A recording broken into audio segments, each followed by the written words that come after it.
Testing, testing.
Pol Pacific Leadership Forum ele tu pa Samoa ia ai mai se fo le fa malu la fa nga lu pa ia le tu ele maftanga e ka le sia so fa tasi Samoa i Aukilani o le ta fatolu le na ia le fa mo le so wa talo tuai lu tatu wa tunu ua no foilo le va o fie me pe ona silfio le mata upu le nei tatu te fia nga iai o le mata upu le ua toe langa ina le faipule ia Teanau Tuiono. Mai manantu o tau si le fia le vaenga lea. O se faipule o lo i le palemene o New Zealand. Ilana pili tau faofi. O le sola tātou te Feiloai ai. Ma le afionga ia Tuiono. Se i momoli mai lana mataupu. Ai se i whaafafonga lo tātou o tunu. Wa o lea fe avea i lava whaamatalanga. Ai sili o na tāua, le fio mai e fisanga i Samoa. O lai ai ale fono lo usu ale palemene o New Zealand le tai au nei. A o lau e lunga le waa le fio ngai a Tuiono ma le tai tai. O le vaenga whao whai le Green Party. Pe ona si le fia o Tuiono le sui o le Green Party. Lea la tau te langolangoina le mau lea ua whaofi nei. Ai ole atoanga ole pili. Le lea le sau o Tuiono e sau no atu. Ai tau no Feiloai te li aile nganga o le so. A Feiloai tau no maile au malanga. Ia ona tātou Feiloai le tūlanga mamalu e pe ona yelo tātou tunu.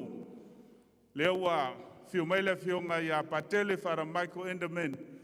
Ia a wase tātou lotu e momoli ai le tua le wha mo le so io nalo le tūlanga masani le usu whaaloalo Samoa. Ai eisi tūlale i luma iei le manatu ma so mātou vaivainga. E mānaia le tau mai o le malanga wa tau manino le tātou o tunu i le mata upu ma le whaasolongo le mata upu. Ina i o mai Tuiono ia wa moa so o tau fina ngalo. O le manatu lai le teimi le nei ai le itula mai le atau le taua. O le awhai le tātou whawhale tui se i tātou tala tana noa. Po whea o iele si le fia ma se fina ngalo le tātou tunu. I le mata upu lea e tau na tātou sa ili manino ai le whaamue le so. O le tala noa atu le ma le ava ma le whaaloalo. O lea la o le a toi lafo le tātou por kalame ia le atau le taua. Ai o le afa i tūlā po le i tūlā le iluma mai. O le taunu o le malanga. O lea o le ase i o tātou whaasoa ma tale tala noa. Mo le nofo si le fia o le vaenga o lo iei le nei wha moe moe. Ia, iei le manatu o lea e Le lei foi le vaenga leo le tātou whale. A whai foi o le lei a le nai tū ma le nai tū. Ia o le a tātou whasolo ai le nei aso. Ia le a taua le alafu atu le tātou polkalame. Ia a leo a tau no whailo vai vaenga le so. Tātou amata i le whatalatanuanga. Ia na so ele mal Feiloai inga malanga whalolo.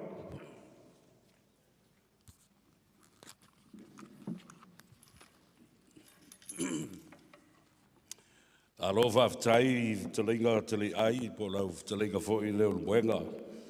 O e pai ia tia o le tau tianga I le nei tai au.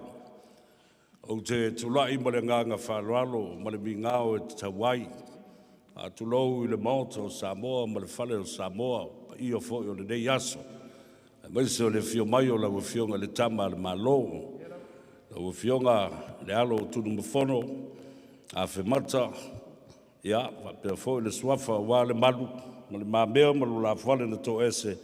Ai au iai fa lupenga o le tama le malo.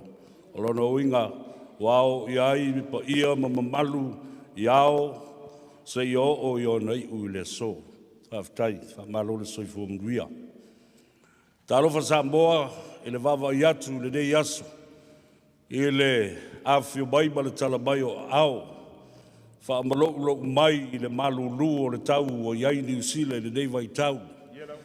A o le taulu fo I o timunga I le aso ana le la. Sa manatu ai. Ta fefe ai longa e mawhai o le tātou Feiloai I le so. Pa mai le o upo le atano. Ua whaapopo ni aso ua ai le tu ua ai aso folau. Awhio mai o le pai o Samoa poto. I le mauta nei. Whatalofa ma le whaaloalo I a tau le au whainga luenga tutofi o le tua. Mai whata whaitauranga I fia mau tau whaletua. Nisi o le au whainga luenga malo lo manu malo pensione I le tele o tau sanga sa au tau waswasu waile I puwai o le ola. Ma au tau ta se I nuu. Ma I lea I tu. Ai ua mapu wane I whalenga. Ma malo lo mai.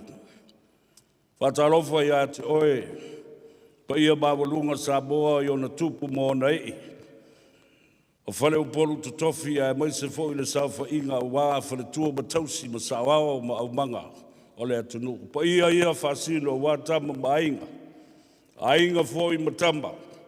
Ainga na te whaiwha, ainga oe, ainga o nofo, ainga na tulati ma tulatoa. Ia, te nane le whawhare upolonga ma le usonga ia tu mua mupule I tu au ma la taua ainga le taima le waa o fonti o tama le manua tele ma to o le whale ula. Ia, ai maise sua ma vai whanua sa ole ma sale au mua ma le launiu na sa lua. Le nofa ma pū, le la au na mutasi, ia ma le whale anga fulu I le motusang. To o le whale ula ma tama le manua. Ia, a whio mai le mauta nei, au te wala watu ma le nganga whaanoalo. Leo te wawai atu ia Reverend Alosina. Nā o se tālo sanga pūpū e whaamanuia ai ma musuia oe le nganga o le atua. Ina ia e sila fia maulu ma tāwho lau a o le I o I le teimi tātou te Feiloai ai ma le au malanga au tū. Ia, a ia whaamanuia ai le atua I le tātou whaatala noanga, ia ma le tātou soanga lau pulenga o le mata upu ma le pili tau whaofi le tūla whana whau o sitseni. Lau fionga pātele, ia, le wasenga o utau o le au o staulanga o leo a wanoa mai lumai I, a mulmole, Reverend Tuingamala, Alosina, Iau a whio mai pātele, whai mai lau tau pauma, lau tau sāi no manei.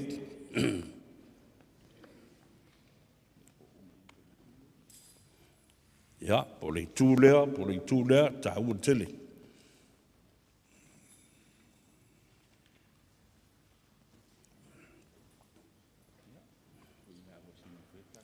Ia, ma le whaaloalo, le sunga Alosina, na o statou tālu sanga, mauria e, whaamaduia I nā ile tātou soa lau pulenga o le nei tū la whono man whaaloalo.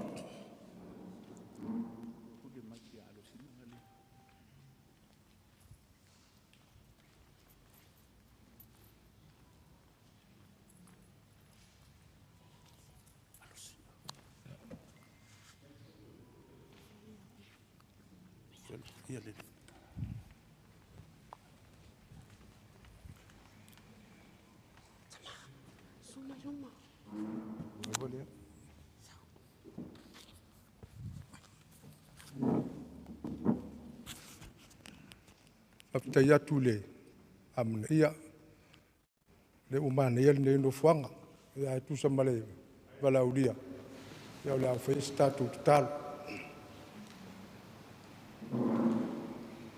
foi la vale vinga i la u fiolo mato tua o me silisili o me matanga o fie o e faiam fo e fua i so i fua o tangata o i mato wa fanga i nei fale o lo au mau nei ai mato malanga mai ua lo mato fasino manga o lo mato tofi au avele nei ai o Aukilani mo mato no fuang fa fitaile nei ava no mato ngo fie le ali ie fa fitaile so i fua maleola o le malosi wa fa fitai fo le tau o le nei fa mo moi o mato malanga mai o sae o sifo tonga o mato tai mai lo nganga ya mato o le nau lava ya maua se mesili maua se ai o wao mato tangata mato vala au e valea i mato le ali ie a le fatasi mai o la o fio e tau nu manu ai me uma fo ya tuai pele vi inga ya ti oi tau nu mai le fai pule mato Feiloai fai ufa fuanga o le nei yasu ia pale pela o fio i le vi inga o le mamalu ma le fane tang o le mato vala au le ale lo suafa Yesu amen.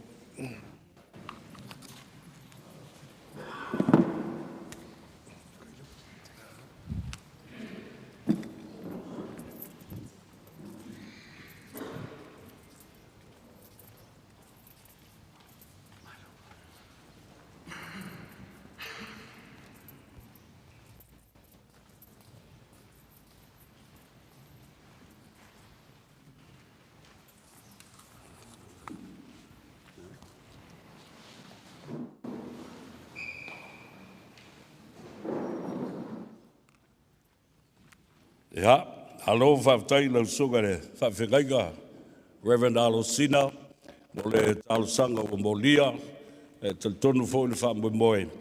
Ja, o whawhonga i owa i staulanga o Sitia. Whawhenua i atu nisi o le au whaingaruenga, o le ua wawa i atu sulu le tino wanga i mai, ja, sumaia e le mau tenei. E le whasisilanga tā ua o te manatu. E te tau ona sila fia. Ina ia wha maa popo mai eile nganga o Samoa. O le whono whawhautua a Samoa.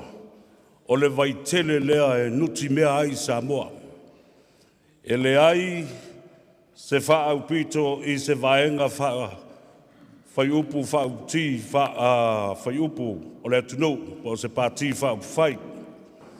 E le o se fast, e le o se tautua, e le o se HRPP. A poto moli futi afu e tasi o le whono whautua ma le vaitele o Samoa le nā, poto. E le whaitu au, ia, e tōni manu i a tasi, le tātou ainga le nā tātou te tapisa whaatasi ai, i se mata upu e o ngā mō Samoa atoa. E le ngāta i New Zealand nei, e whapenai Australia, Samoa i Samoa, ma so se tafa o le lalolangi o lo au mau ma fio ai lo tātou tunu. O le ua fio mai le fionga i le aloli, fionga i le paitu boleifi po le sunga le pali tele, le ia taua, Romney Lavea, ma o stasi fo i o le nei komiti, ma le nei vaenga o lo o tau mawhai e wha manino ma wha malamba i le atunu le tā ua tele o le pili o le sunga ia Teanau Tuiono mai i le pati o le Green Party. Ia, o le watu ma le whaaloalo i lau whionga i lalo lii.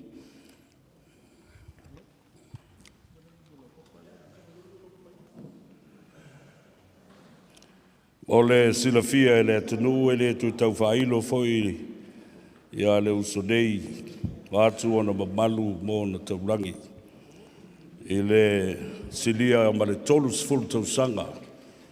O iai anga waa ma to mai whaapitoa e malamalama le lei ai I tu la fono fe malanga inga ma le suia ina o tu la fono New Zealand I lea taimi ma lea taimi. Ia maise fo I le dei pili.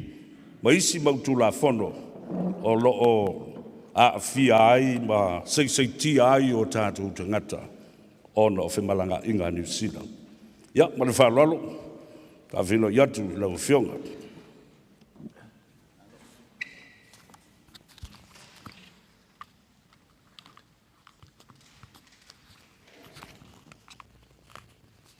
Taftai.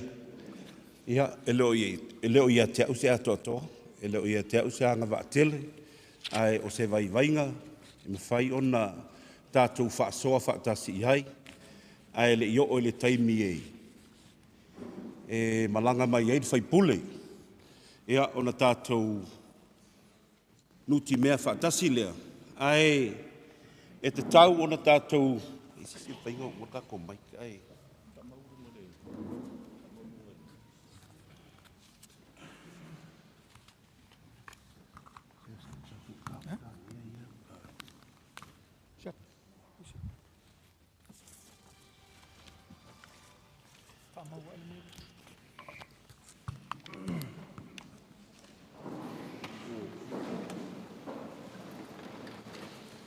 Whai e iso tō whingangara, a tōku e o mai le sunga whai pule. Ua maua so tō whingangara I mea tātou te ala I hei tātou whaamua. O le winga lau le tāla. O lo tu mai ia le aso tolu sifulu o mei. E mawhai o na tātou whaia ia mea, ma ave a tātou submission. Me mua lava u te mana o e sila ina tātou atunu. O le upu lea, o le Treaty of Friendship.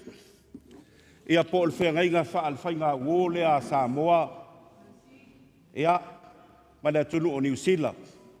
O le whengainga lea, sa whai le aso mua au kuso, I le tasi iwa o norua. Whengainga lea sa whai taimi lea. O le whengainga whaale wō lea. I le taimi fo ina mai le tātou tuto atasi a Samoa. I le itu lea. O te mana o e sila le tātou atunu o le mea lea o le dawn rate. O le dawn rate lea. Na mafua mai ai le Privy Council Order. O lo no winga ana le ai le dawn rate lea. E le mawhai o na mafua mai le Privy Council Order lea na mai. O le order la le sa au mai. O I lato uman whanau tasi iwa lua wha. Se I o tasi iwa wha iwa. Ma I lato e tau o descendants. Ia o tau malama I lea mea e tau o descendants. O tangata e tupunga mai ai I lato ia. O tangata la ia. Sa au mai an whaasino manga mai I le ona lea. Ina ia mawhai o na iwe la tau o na sitseni a New Zealand. Peita I ane, ina ua whai le tātou Treaty of Friendship lea. Na amata mai I le tasi iwa, fitus fulu. O na tātou whaia le kota. Le kota lea sa I o ina e Samoa. Ma New Zealand. Ina ia au mai ei le afe, se lau, tangata. I tausanga taitasi. I le taimi leo le kota, sa tu sa loto tangata uma I Samoa. E mawhai o na o I lātou, e apalai, ona o le sitseni Samoa. Ma o maia I New Zealand le kota, o le noinga I maita wina Samoa. O le tasi iwa fitus fulu. Sa amataina I le Samoan quota. Peita I ane. E lei whaaola ina le quota mai le tasi iwa fitus fulu. E lei tele ni o tātou tangata. Sa lātou sila fia mea lea. Ina ua o mai la le Privy Council Order lea. O le Privy Council ona lea. Na whai le aso fulu ma le iwa o Iulai. I le tasi iwa walulua. So i lana mai le Privy Council ona lea. Whai mai e whaasitiseni tangata ia. O na avea lola i o lava i teimi whai ngā mālo mautunu. Whaasitiseni o tātou tangata sa tupunga mai teimi lea. O lono winga, o le asitiseni uma Samoa. O le si mea sa tilo i le atulu. O le awhaina i o le economy, po le tamau a inga o New Zealand. O le ala lea, sa aveire lātou aveai, i le whaolola ina lao le mea lea. Treaty of Friendship. Ma le vā ma Samoa. Ona toe sainia i loa leo le whengainga. Le whengainga lea sa sainia i le aso mua au kuso le tasiva o no lua. Na toe sainia i le aso luas fultasi au kuso. I le tasiva valulua. Le act la lea le tātou te tala noa ne iai. E tau o le Protocol Act. Po le sitiseni lea. A wāwhoi o lau mai i an whai ngā māloa New Zealand. A pe a tātou whaalola ina le kota lea. Le au mai o tangata ia e awhe se lau i tau sangata i tasi. E o mai wha a resident, wha anofo mau. A tau nuu mai New Zealand. Ave le iai o latou sitiseni. E le toe wha atali mo le taitolu i le 5 tausanga. O whaamanuianga ia sa tātou maua mai lalo le Protocol Act le la. O le si vaenga sa tātou maua mai ai o. Sa mai e New Zealand ia tātou medical scheme. Sa au mai e New Zealand ia tātou te le tutongia le mea tau o le levy fee. Pe a whai a tātou vaenga wha immigration. Ia, toi fo i lau whaamtalanga maso vaivainga.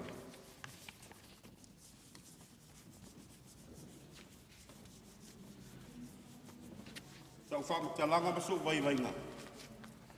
Ina ua whaavae lale me tātou Protocol Act lea. I le teimi lea sa whai lea whea ngai ngā New Zealand.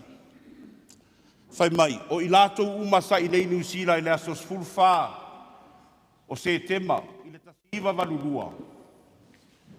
Pesa ova o waso, pesa e sau e te tawhao, a e sa e i nei New Zealand i lea sos fulwha lea o se tema i le tasiva valurua. O le a avea oe masitiseni o New Zealand. E iai le, ole, ina ua mai ana whaia lea malienga ma le atunu Samoa. O le aso sfuru ma le 5 o se tema i le valulua. Na a mata i loa o na whaonga ina tu la fono lea o le Protocol Act. Ia manatua o le aso sfuru ma le 5 o se tema tasi iwa valulua. Nea na amata i loa o na whaile Protocol Act lea. Ua ave ese ina, e sitiseni lea o tangata Samoa. Sa whana nau mai tasi iwa, lua wha, se o tasi iwa wha iwa. Ma i la tau e ta o descendant. Tangata tupunga mai ai. Ia, o lea so, o lea o le a fio mai le whaipule. O le pili la le whaipule lea la whai. Tue whaafoi mai le Privy Council order lea. Le order lea. Lea ua whai e in malo New Zealand. Tue au mai le awanoa o Samoa. Sa whana nau le taimi lea. Ina ia toe whaafoi mai le sitiseni lea i tangata Samoa.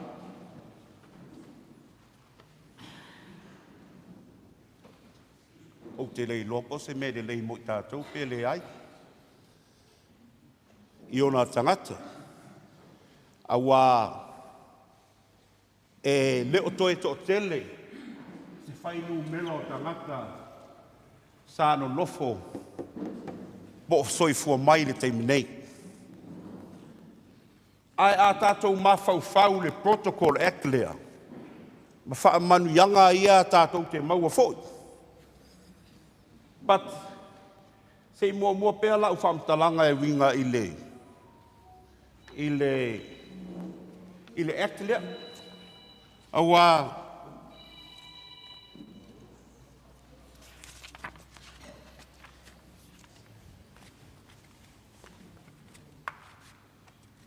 o le act lea o tasi iwa walulua.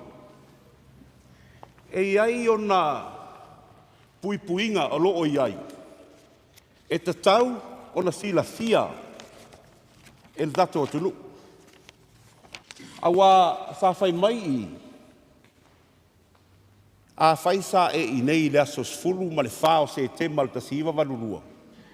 E maualo sit seni. Ai o loo iai to tonu o tu la fono le section 7 lea. O lea lava e manino. A whaisa e enta. Sa e enta mai New Zealand i tu atu o le teimi lea. Lono winga, valu tasi, valu se fulu, fitu iwa, po o tu atu. O loo iai lava lea wanoa e te apply e molsitseni. O loo iai lea wanoa e te apply e molsitseni lea. I lalo le protocol act lea. O le maula le whaipule. Toe whaafoi mai le sitseni o tangata Samoa. Ia iai ni ona ai ainga. O le upurei to tonu o le pili lea. Whai mai. As of rights. Lono winga, e pei a tātou o le tangata na whananau i New Zealand. Le pili lea. Ai leo o tangata e o mai e apply mo se no fomau. Whato a maua leo lo sitseni. Ai, i le whaalau te leino le pili al ta māloa lea. Teanau Tuiono. E ta tau o na tala no aina. E atu nuu e lua. Lono inga. O Samoa ma New Zealand. I ni ai a inga i te tau wai. Se i toe, fo i lalo ma fau. Whaalau tele le tātou tala noanga. E winga i mea ia e tu atu i o tō finangalo. E whai ai i al submission lea tātou al tātou. A inga i New Zealand. I le taimi nei. E afe, lima se lau, fast food ma le iwa. Se wa kuposa au kako menga sa.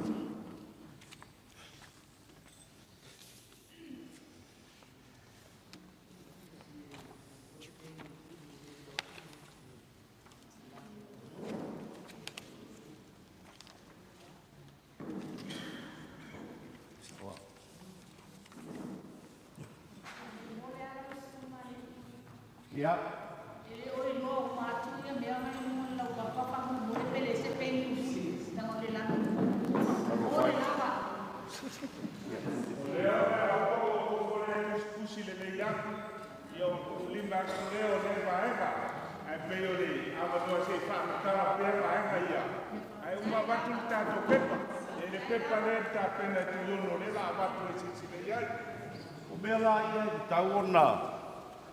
Whaasoa i o tau whinangalo wao le tu mai le taimi a veia tātou submission. I le taimi nei. E afe lima se lau fast fulu iwa tangata Samoa o lo overstay i New Zealand taimi nei. O le tu whatasinga lea, sa whai mai lea so luas fulu ma le lua o Januari. I le tau sanga lente nei. Lono winga ele i maua se fika mo tausanga nei. Afe lima se lau whaiva. Le ale mea lai tātou le whai i tātou submission. Au mai se ava noa e whaanofo mau umai tangata ia. Na o le afe, 5 se lau whaiva. O le kota o le tausanga nei, e afe, 1 se lau, 5 sfulu. A o lona a whaina i laro le kota.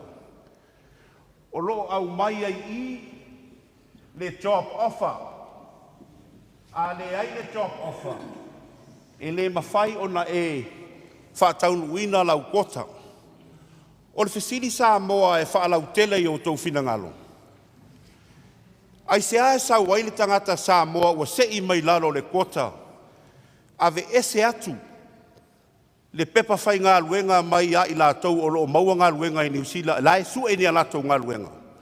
O rono winga e unfair. Pe a wha pe e mai le kota a le aile criteria leo le job offer. E le mawhaina e nofo mau.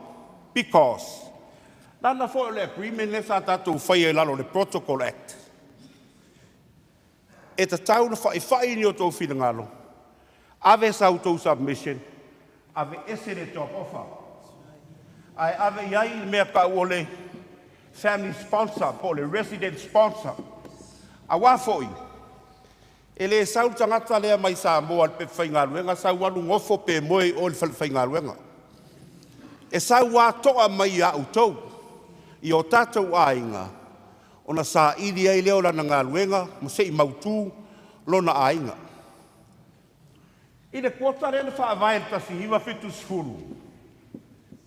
Le kota lea. Sa so se tangata. Ai le tasi afe iwa se lau iwa valu. Sa toe sivia I e na malo New Zealand, ma Samoa, whai mai. O le a le toe se o se tangata, sfata I tainga o lautala. A wha pea o oi o le saina. Na e aluatu I Samoa le taimi lea. Maua lau sit seni, ua mawhaina e apply lalo le kota Samoa. Peita iane ina ua toe ilo tu la fono nei tasiva I mavalu. Ua whaasa disi tangata. Na o tangata Samoa, ma e tupunga mai tangata Samoa. I le tasiva I mavalu lea. Toe fo I pea lau whaamatalanga I le kota. Sa masani ona e anu e ave lau tau sanga I le kota. Peita iane, ua to o tele I lātou ua fusu. To o tele I lātou ua whio o mai. Nā e ilosi fina ngalo I le immigration. O le a whai le mea lea tau ole, registration.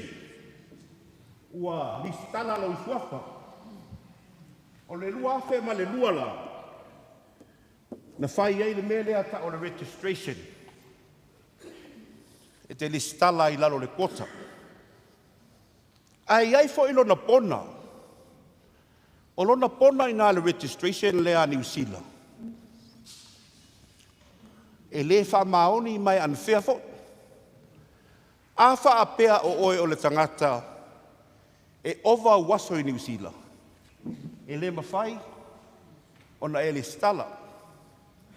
Ai afa pe o oela e ova waso I Australia ma Amerika po isia atu no. E mawhai ana e listala mai nā. O le upu whama mawhaina I le itu lea e tu I eiso tau whinangalo.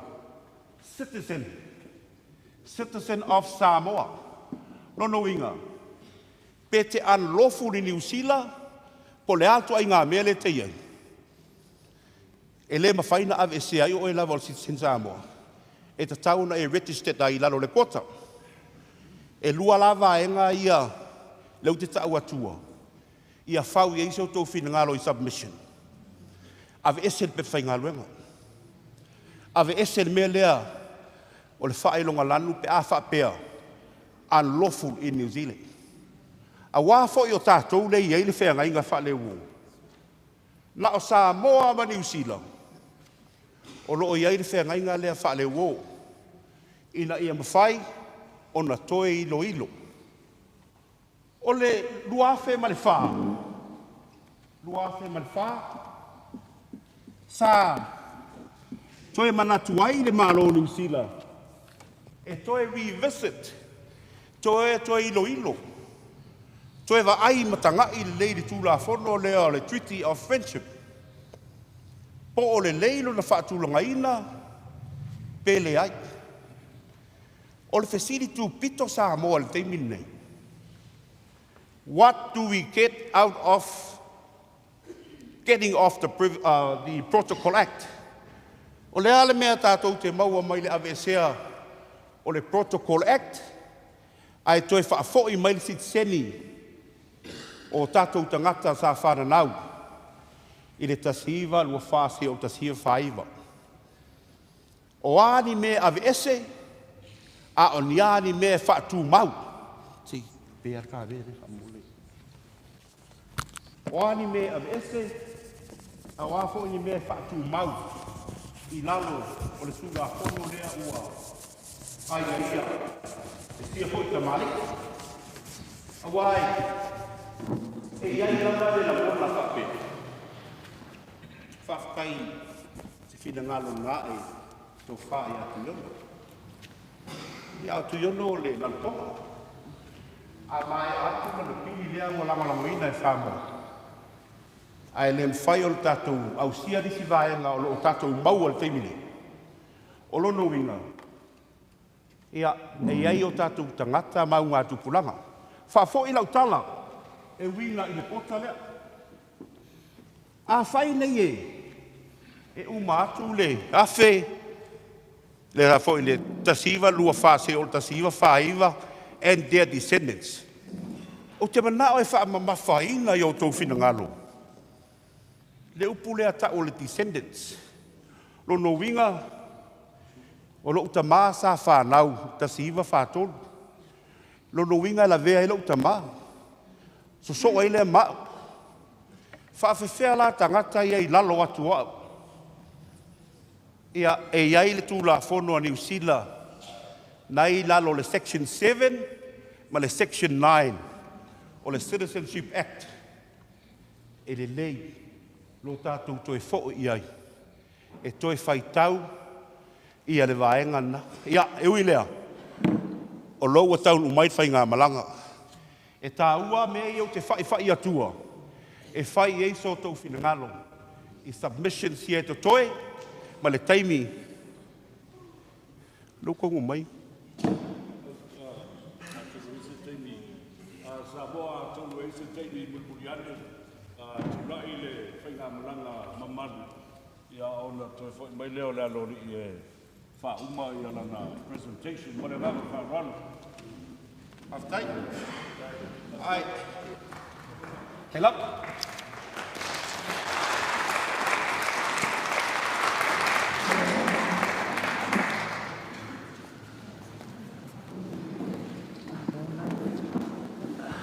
Kule ka kumi.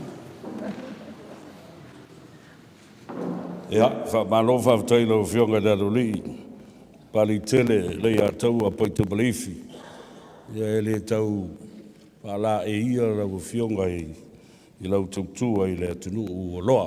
O tele tau sanga. Whawtailo manatu mai. I le tapisa o Samoa i le taimi ma le taimi o lava i le paramene. O le si mea sili o na tāua o le pili le nei. O tātou le toi sāwa vali ma tātou su e tupe. Ua amata mea le mo te whono ma le pāre mene tau wala mai lea fōi ani whaipule o le pāti whai o le green. Ia, le iaisa tai au, te sāsia i ma le mautonu le tātou atunu o inisu ngā tupe i le mata upule nei. O leo au whai atu ma le tala sao ma le wha maoni. Tātou te le toi mana o mia ni tupe e sa ili ai ma tutongi eni pasi ma tātou o tātou te solo te te i le mau te whono ma le malai o le whautu ngā tangi a New Zealand i lona pāle mene i Wellingtone. Ia, toi mai tasi la sisi pati nā mole. Ina ia e nofo ai pe a mai a le tātou Feiloai inga. E wha mai a alo ia atoa ia lau whola sanga. Ia maise fōi le tau wha mālam la mahina o le atunu. Waenga tāua i ana, ofo i nātua wā, au tau sila le lei ia i le pili lea, ma le tūla whono lea. E le mwhai o na tātou manuia atoa ai i waenga uma o le tūla whono. E iai vaenga o le a tātou sacrifice ai, ma tātou wosi tau langa ai. A iai vaenga i wha mamulu atu, ai maua le mea lea tau te mana o iai. Awa asinsila nei le pili. O e na soifua i la whewsa salau luas fulbal whasa i o la whewsa salau whasa fulbal iwa. Ua to ai titi i la tau o loo soifua mai. Sa iai ia le talo sanga i le tātou matanga ruenga o wha maunga ma whainu mera i Samoa. Ina ia tu ina maise la tau li poti. Peita iane, e o mai le teimile nei ele au maise li poti. Po o ai o soifua, o tangata na soifua i le valea. A o whea ua ngā i fo i ai le tō tele e a lala ma papa a wai. O le si la nā vaenga, o le le i manino fo i o na wha maalam la maina, o le upu descendant, suli ma whioi, tupunga mai sulu ngā titi, o le tupulanga mua le na soifua mai. Ai whawhea la isi whana, au ma isi whana, o lono winga, e tasi le tupulanga e ai a tatau i ai, maanga waa i ai, a o e tupunga mai a i tātou, e le a ngā waa i ai. O maua mai le nai vaenga i e tau whaamanino ato le, o le tula whono lea. A whaila e ngapa i a i la tau lea, o le awhiv sa lau luas fumbal whamal fast fumbal iwa, ai au mai ele tātou sitsen. O lona winga, it's a limited purpose for that citizenship. Ua na o i la tau, e anga waa i ai. Ai oti ai ma le tātou quota. Le tasi, le afe, ma le selau, o lo whaatulanga mai i tausanga uma, e whaawau pea. O whela me i e lua e tanga ina sila ia i tū i o le tupe. Whaamuta, e whai le sitseni au mai mō na o na tangata la iti, ai tāo whiai, ma le tātou kota, e awhe se lau i tausanga uma. Ma le ngang whaalalo, to e fo i atu le whionga i lano le i le mata upule na i se teimi o mua. Ia, malo le whaafonga mau le nei aso. Lea ua mai tau mai o lea ua taunu mai le whionga le whaipule. Ai o lea ua longo mai. O la foi ua malanga mai le hai komisino Samoa, mai Wellingtoni. Ma o lea lao le a tātou whaatalitali lai titi lava. Ia ao le lao le leile ai. Whaawawele tātou whaafalitui lai titi lava. E wala watu le au mātutua lo tātou o tunu ma le nganga whaaloalo. Whapea foi ia whaafengainga. O lea ia wanoa no foi le vaenga ia i luma. Mai manatu e mātango fia foi. I le sila mai a le malanga. Ia o so tuli le au mātutua lo tātou o tunu e wala au tuai. A whai o lefa a tua taunu mai whaamole. Lea ia wanoa leisi tu lea fia mai. Pai o te pāua mai se foi le mamalu le tātou tunu, pai se foi lau whai ngā luenga le tua iei le taimi, tātou te se e iei le vaenga le iluma. Ia e nā ona Feiloai ato lea ava no nei. Mali maia alosina ma nisi o whawhengainga, le manai aluma nei whape foi nisi o le au mātutua o le tātou tunu, o le taimi o le tātou porkalame. Ia a ua manai ia le tūlangalo iei. Pei e whaisi mamau pe a utu mamau atu i. O le whaboe moe pei o na tau mawhai atua ile whionga le alo lei. Ia pai tau maleifi.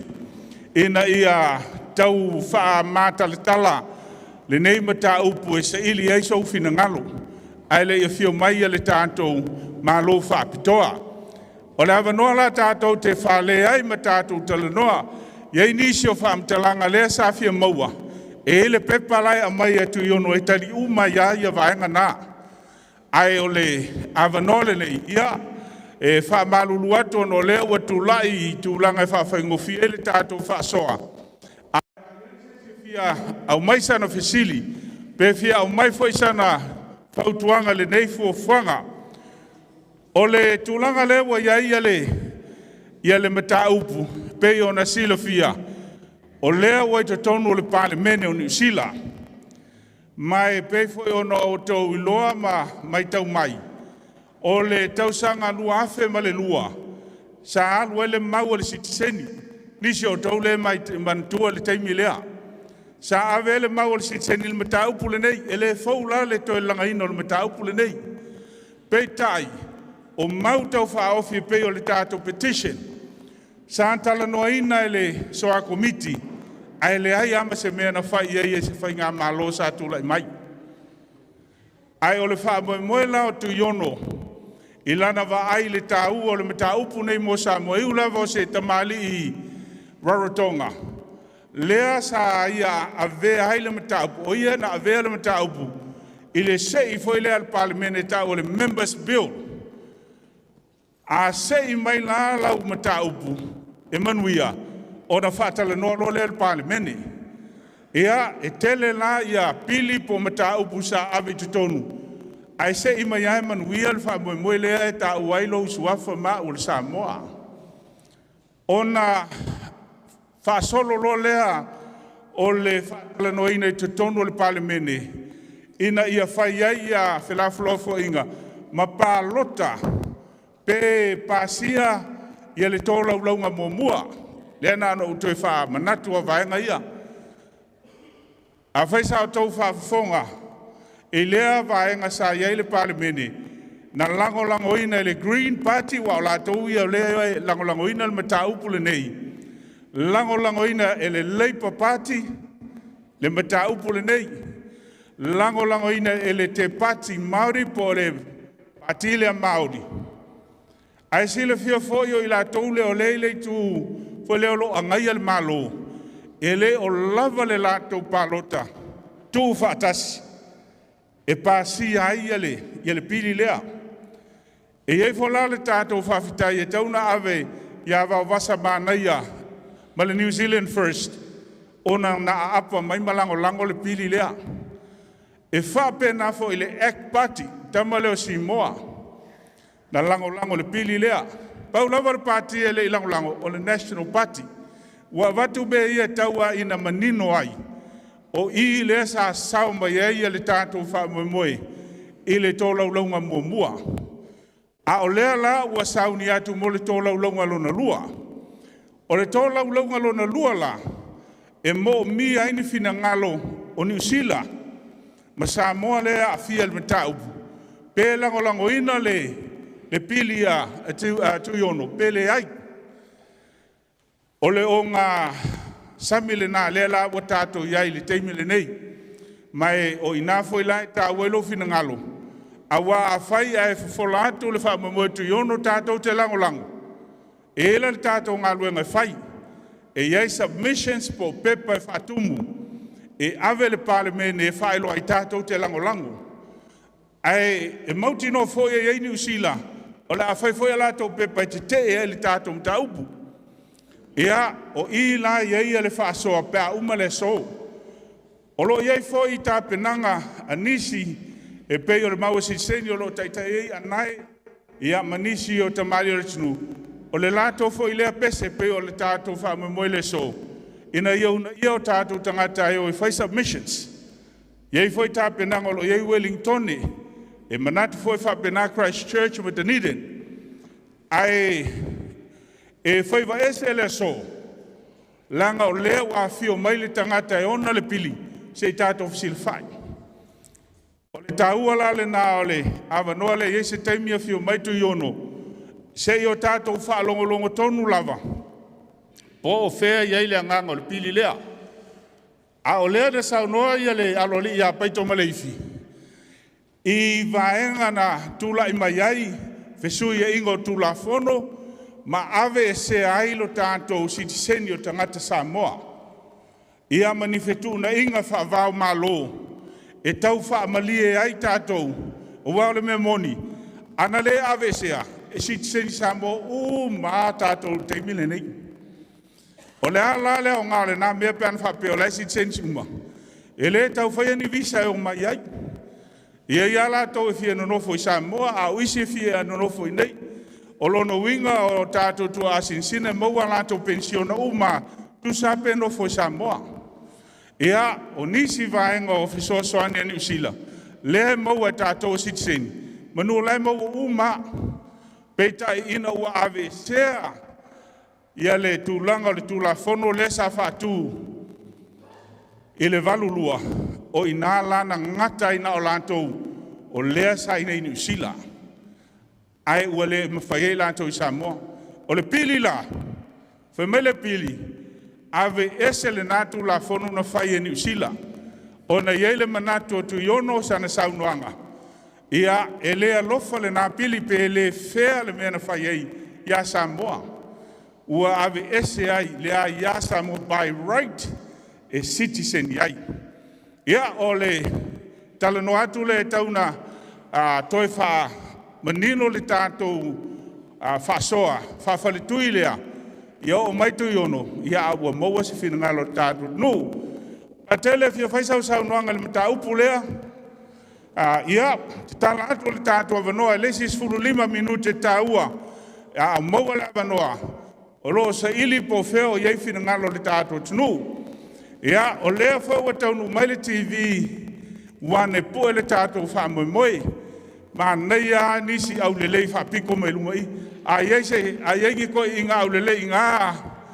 Ioi, a ngai mai lumai e whatumule. Ma nei a le poe mai le TV o le tumu a tātou na fua. Whamole mole lava. Ia, mai a le fsili iluma nei. Ia, sa noi.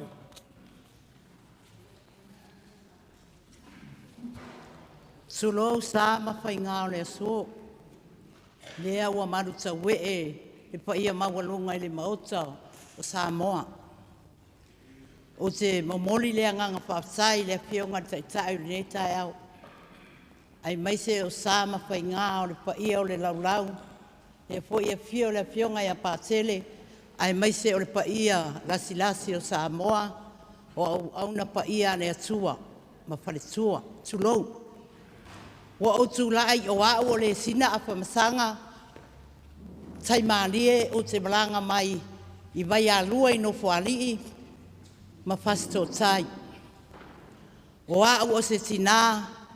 Na au tau nuu mai le aso sfuru marfitu o Februari. Le luafe lua whale nei. O se tina e asi mai le malo Samoa. O te whaafsai o na ole wa o maua se avanoa sili na tāua. E ui lava o si tene e nofo I tua whale. Ia ai wa malo toa.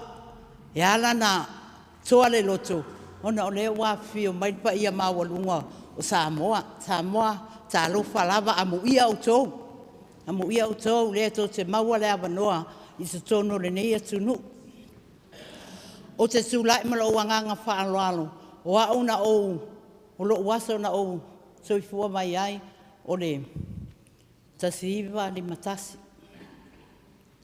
O au o se tina sa o pule nuu I te tonu o Samoa e tolu tausanga o pule nuu mai le nuu leo no whaali.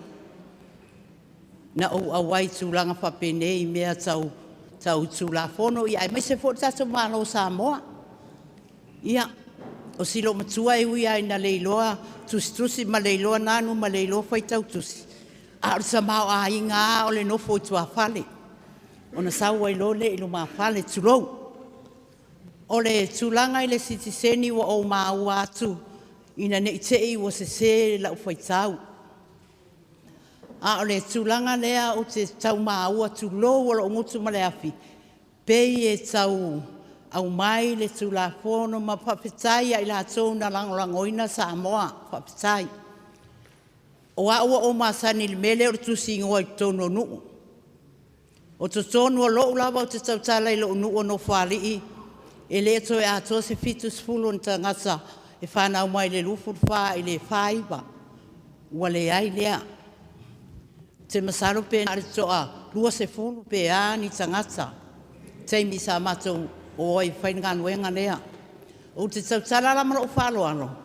Ona o nga o whangau o lau mau e tu atu peiluma. Na o whanau te tonu o le maalono usila.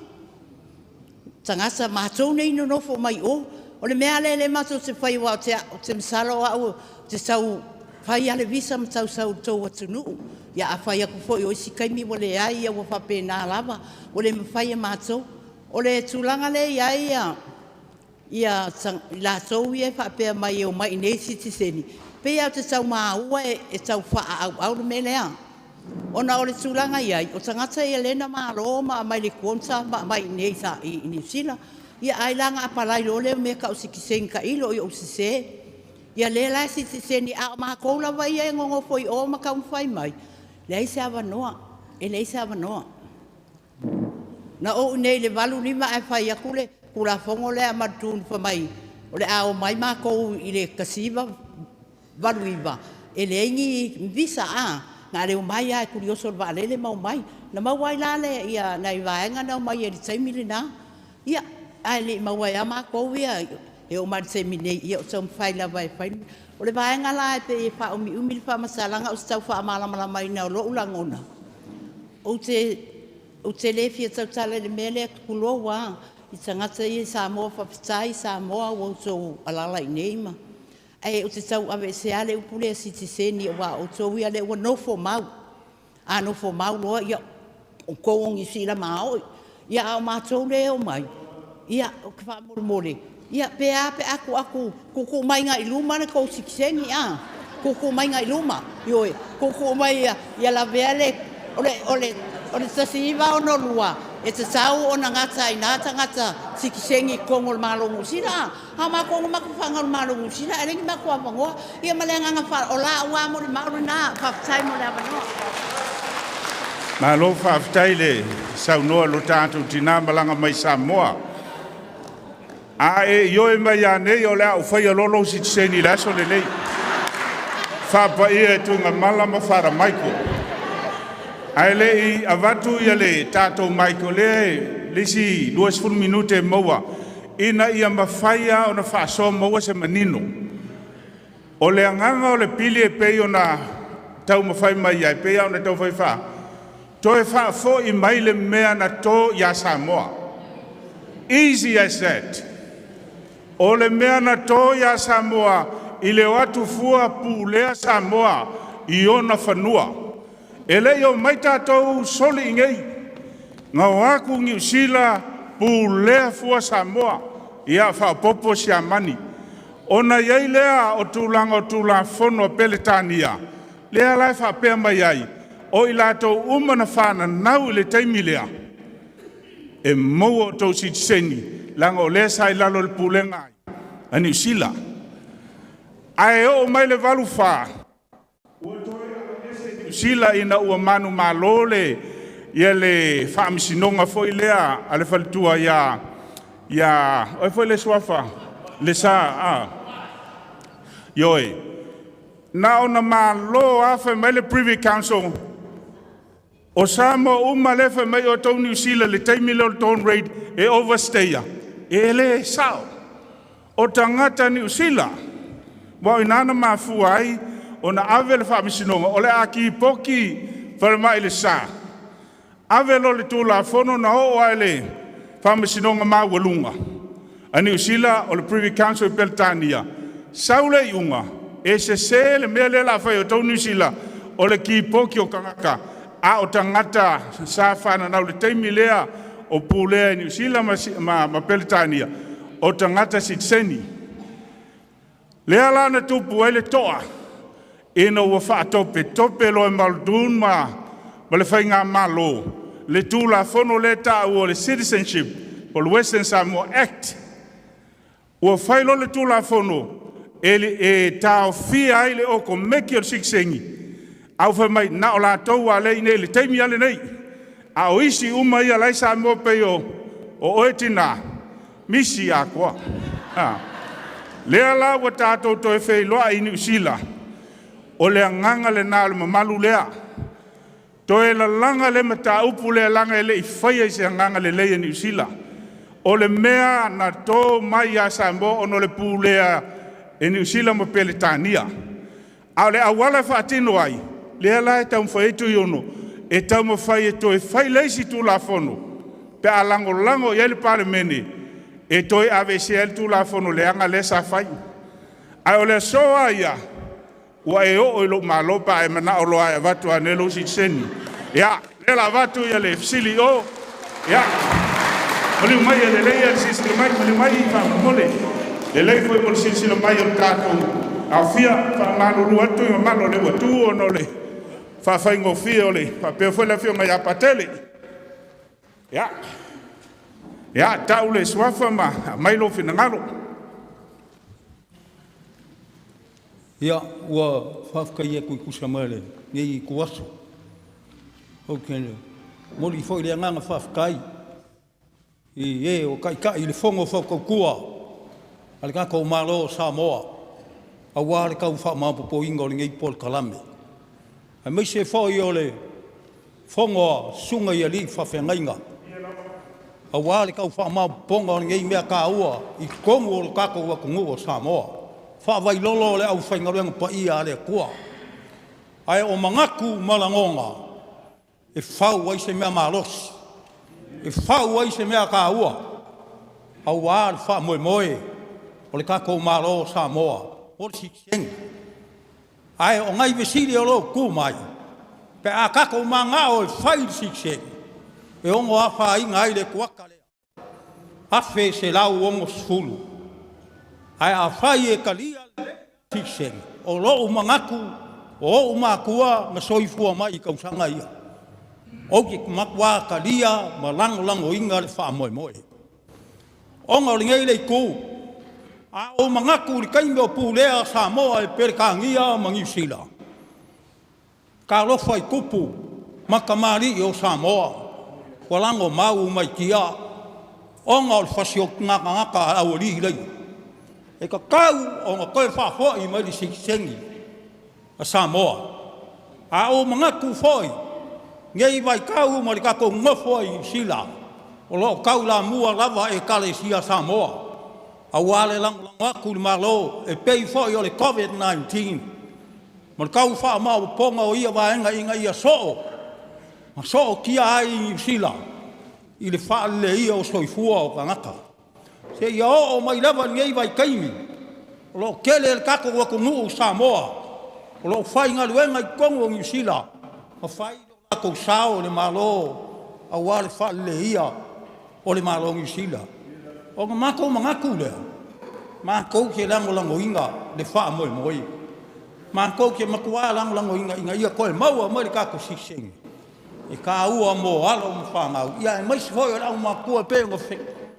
Sao ngo ia ngisi o au mako le ka ko mo ka le ia ia mangui le kai mi male o Samoa.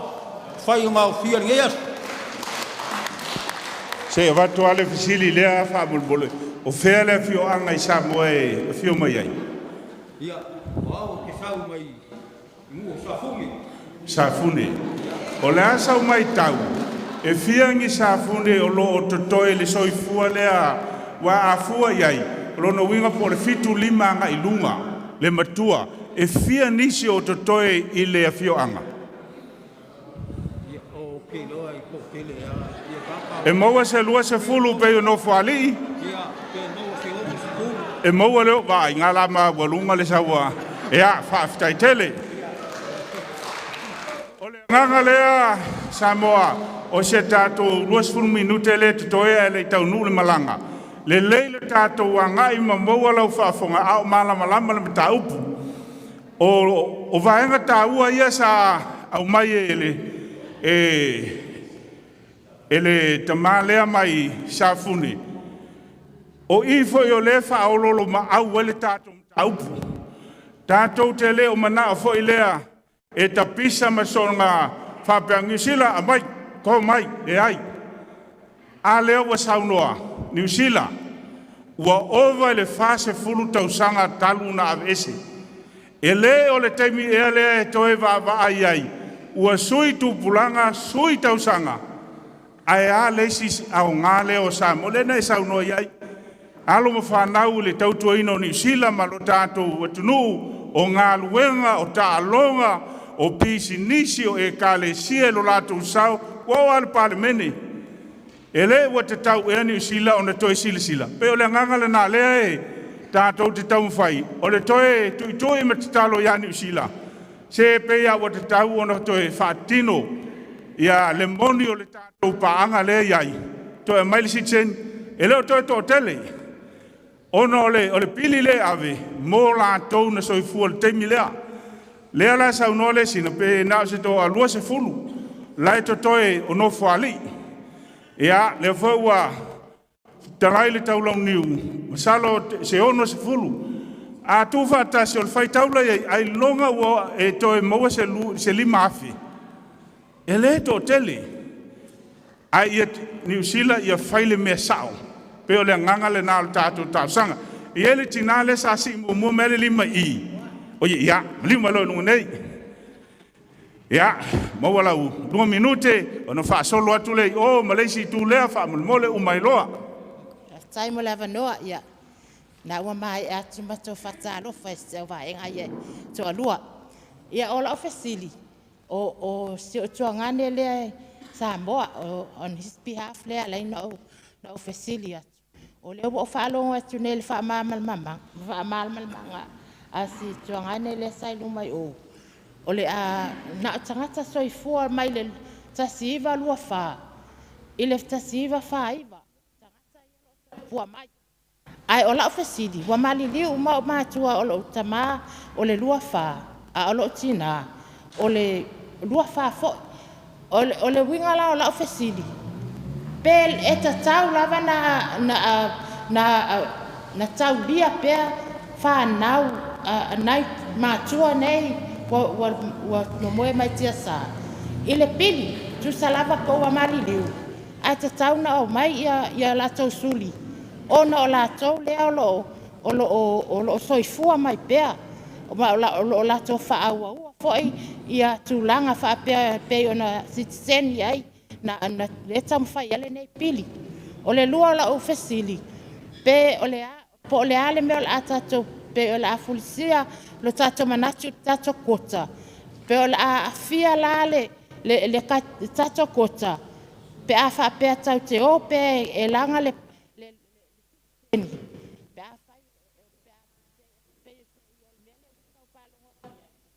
o le a pia le kako kota. Pe a wha pea e la kako wako e kaumwhair kako pili le sitsengi. Ale lusu whaiva. Pe o la fesili lea ai o lo mangako lava ma ngai foi ai fai per ka ko sixing ia ma fai per ka ko kota ai mai se ai fa mau sali lo ngo fo maua ngai ka ko ngaka ye overstay moli Fele fio angai muli mai ai sa foto fa ftai tele e fieni sa foto e tonu ole I le vai tau sanga le manatu fitu lima le matua le taimi nei anga i lunga. Le asa u si le fie nisi o le fio anga lo soifo pea. Ia o lo maratu ape o to se lau. E maua le se lau? E se le umi o le soifo o le nuu le. E ta ua ia vaenga ia. Malimai manei le la tuatu le avanoa. Samoa o le awa o manongi le tātou tala lea. E le aise ato anga fatua tātou malamlama pe asau no tuiono. Ai o le mea lea e iai le maitau. I le pili e tuiono. O lo o talo sanga ia maua si senio la tau ia na whananau. Lai soifua pea. Ai ai Malaysi vaenga lona lua lai fai mai. E te tau le malo New Zealand ma le malo Samoa. O na toe tala noa ina le Treaty of Friendship. O le treaty le na. Lea lana iai vaenga ia pei o le quota. I lo wata li tonunga. O fea se le leinga. E no foto e ave ese se mea wa ia Samoa. E lea lofa moni la le na vaenga. Ia te a ua ia ilo ua ia malamlama. E lea se mea o le ato e ave ese ai. Ia le quota lea. A ia ini a lofa. Fa o popo. Le afe se lau fa o popo ilunga. O leisi mea le quota sila fia. Ua whainga tā lava o na maua pepa whainga anuenga. Lale mea le fesosoni e Samoa. Manuia loa, sau loa fo isi ne teimi sua el pepa mangalue. E tele la isi vaenga. Tolo le fo e mo watu lo wa au. Ai, ale tāua la le mele ua me tau finangalo. Langa e tofu wale tangata malo na ia finangalo. O I tonu lava le ia le mele ua te tala mai nei le avanoa. E avatu ai ia fina ngalo. E le ai la se au le no fo matatou ia fina ngalo. ai te tau ona ave fina ngalo, lea lai whaangata i lea sa tolu tasi o mei. Ia, awala le polo, lea lava le taimi. Ai, a whapeo tātou nei, e lua se laua i nei, tofu ma le pepa i ave le fina ngalo, whai mai no whaali i lātou, ia, tō roa le lua se fulu la iai, whapopo mseisi mea, whai mai ia o i whewhoi. I sa fune, ia, whapopo e mseisi mea, o le te tala lava noe, a vei o tātou, langona, e whau waise fina ngalo le maloni usile te minei, ia, muli mai le tātou, sili, salo peto e tolu lava. Ia, e mo lava ona o. Te ia lava ia whei ma o, whapoi lau tu van. Lau tō, le lofi ua, sa sau nei. O lo ingoa, o ia wheta matalas.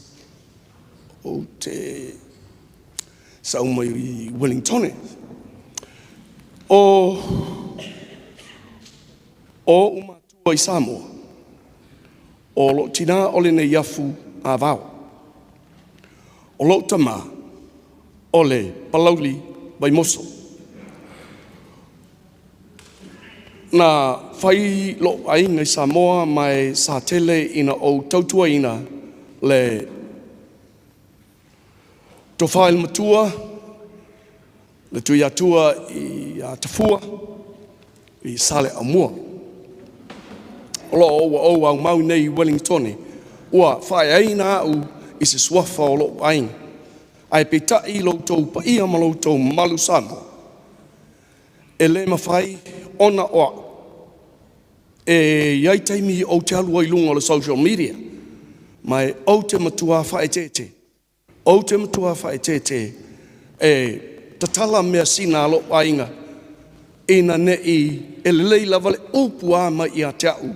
I le iawheta. Ai auane i a whaina lo ainga. Ma mea sina lo ainga. Palona tamarianga. O whatu loa tuai lau taupa ia Samoa. I have to speak English. New Zealand government, is this the best you can do? Is this the best you can do? 1,549 overstayers, Samoan overstayers. What about the tens and the hundreds of thousands of Samoans who are sweating, doing their best for New Zealand? Have you done anything to record those people? Have you done anything, New Zealand, to acknowledge what the Samoan people have done for you? For example, the All Blacks, the Kiwi League team, the Silver Ferns, the heavyweight, the liftists, you know, Olympic athletes, the lawyers, the doctors. Have you counted those Samoans? Have you counted those Samoans and what they're doing? Now you're turning around and saying that we've got 1,549 Samoans who are overstayers in New Zealand. Those Samoans who are overstayers in New Zealand, their parents, their great-grandparents were born in 1924, between 1924 and 1949. None of those Samoans who are overstayers now was born in 1963. None of them was born in 1963. Or maybe 100, 200, or even 10 or 5. So, o lau whamtalanga la, whaamole mole la walau tōpa i Samoa. Ni sila, e iai le hawa noa, Samoa, e iai le hawa noa, e toi whaamamulu i le act. E iai le hawa noa, e toi whaamamulu i le act. Mai la lātou langalanga ina o le pili. O la tātou ngā luenga la o tangata Samoa. E New Zealand. Tātou tutu whatasi o nai. Tātou tutu whatasi. O le leo mai Wellington, tātou tutu whatasi. Aukilani Wellington, Christchurch, Whealawa. Tātou tutu whatasi. E o nai a toa le mea lea. Ma loo whaalo alo. E estaimi tātou toe. Whasoa. Alo. O le saona Wellington, whaftai. Pati mai, leo ua whaleo, ia le sao Wellingtoni. Leo ua whaopopo le tātou ato, le ngata o le silasila, i le quota pe toi whaopopo, ia o isi benefiti, ai a le whai o se fuafuanga nei overstay a Samoa, na le afe lima se lau le ia i nei. Ia, tolo le la atu, ia na tu mai lola ia pe toi lua ia tātou avanoa, langwa levan si mai ia le au. Tau. Afkai mole avangoa mangai ngi yaso o se aso foi ele I mau kingo o le poko Samoa ya o ke le ko o ai kua wa uma o nga o lua sa male ya kawar kaya o male vango foi o le kaufi o le wa umor fai kau nga mo nga pau ala le mea o ke loe fai kako o le petition. So se karaka so I fua e ka o le Samoa.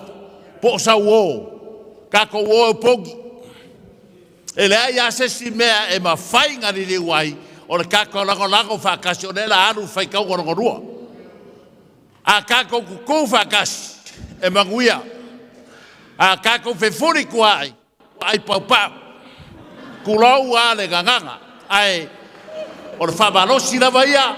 Whawhekai e whakawhakua a o la ua iai kamari I ngā makar kako makau kako o I whai whakasi kako petition ia lango mea ua iai whika ngāro o whaipule manguia ar kaeau Tolo e toa whiangi le kongo o lai ko kongo o le whaingu mera le isau mai tau masalo se I wangangale I kupau ki ngā I kupau ka māloloa Koe koa kolu ma kou nei nunga o varu sifuru. Kua ngā raki ngā, o lo whaisi whio loro le ngumela na ngā masalo pe mo ase sifuru mongkup. Ia, ngā lo whawhitai. Ia, ele whapito manu I atasi Samoa le tātou whamoe. A whai o le atofu, ia le whioanga ma nisi e whamuni ei nai. A peia o na talanoa, elena o le vaenga lea mua le pili. Le ia le vale inga lo no lua tātou talanoa le malo Samoa ma New Zealand. Va ai isi mea ia o le quota, o le overstay o isi mea ia va ai le visa I o mai e le toi whaia ni visa. O mea la nā tātou pei o nā aftalai tonu taua. Le ngā luenga la nā mai le so e tau le aso tolu tasi o mei. Tusi I lalo ma tātou tu whatase moli I le soa komiti. Ia, mali maili tina lea. Ia, umalotu atu tina lea, vai. Ia, e tu lole ta vale ale hai komisino Samoa o tau nul valele tātou alu avaloa. E whaftai lava mo le avanoa tele I ai. Ia, o lo ingoa o Paulina, o le nu o lo tina, o le mangongo, o le nu o lo tama, o papa sa taua. Wha mole la, o lo tina na soifua mai le tasiiva, tolu ono, a o lo tama, na soifua mai le tasiiva, tolu wha. A o mātona malanga mai New Zealand le awheiva se lau, tasiiva, balu wha. Ia, e taualanga mako siksengi a. Ia, o a o te lango inga lava le pili lea koe whaafo I mali siksengi a Samoa. Wha mole lava. Malo uava, malo whaalo lava. Wa o ke ngofale au wala leo mangeli. O au leva wa ia le kongesula le aia tangata o tau e mga or kongesula. Afe mai a tea. Whaftai lava. Malo whaftai. Ia, leo lango mai ia. Le mamalo le aingal tai o leo I New Zealand nei. O mai Samoa ai no nofo pe ma nono ma polima I Samoa.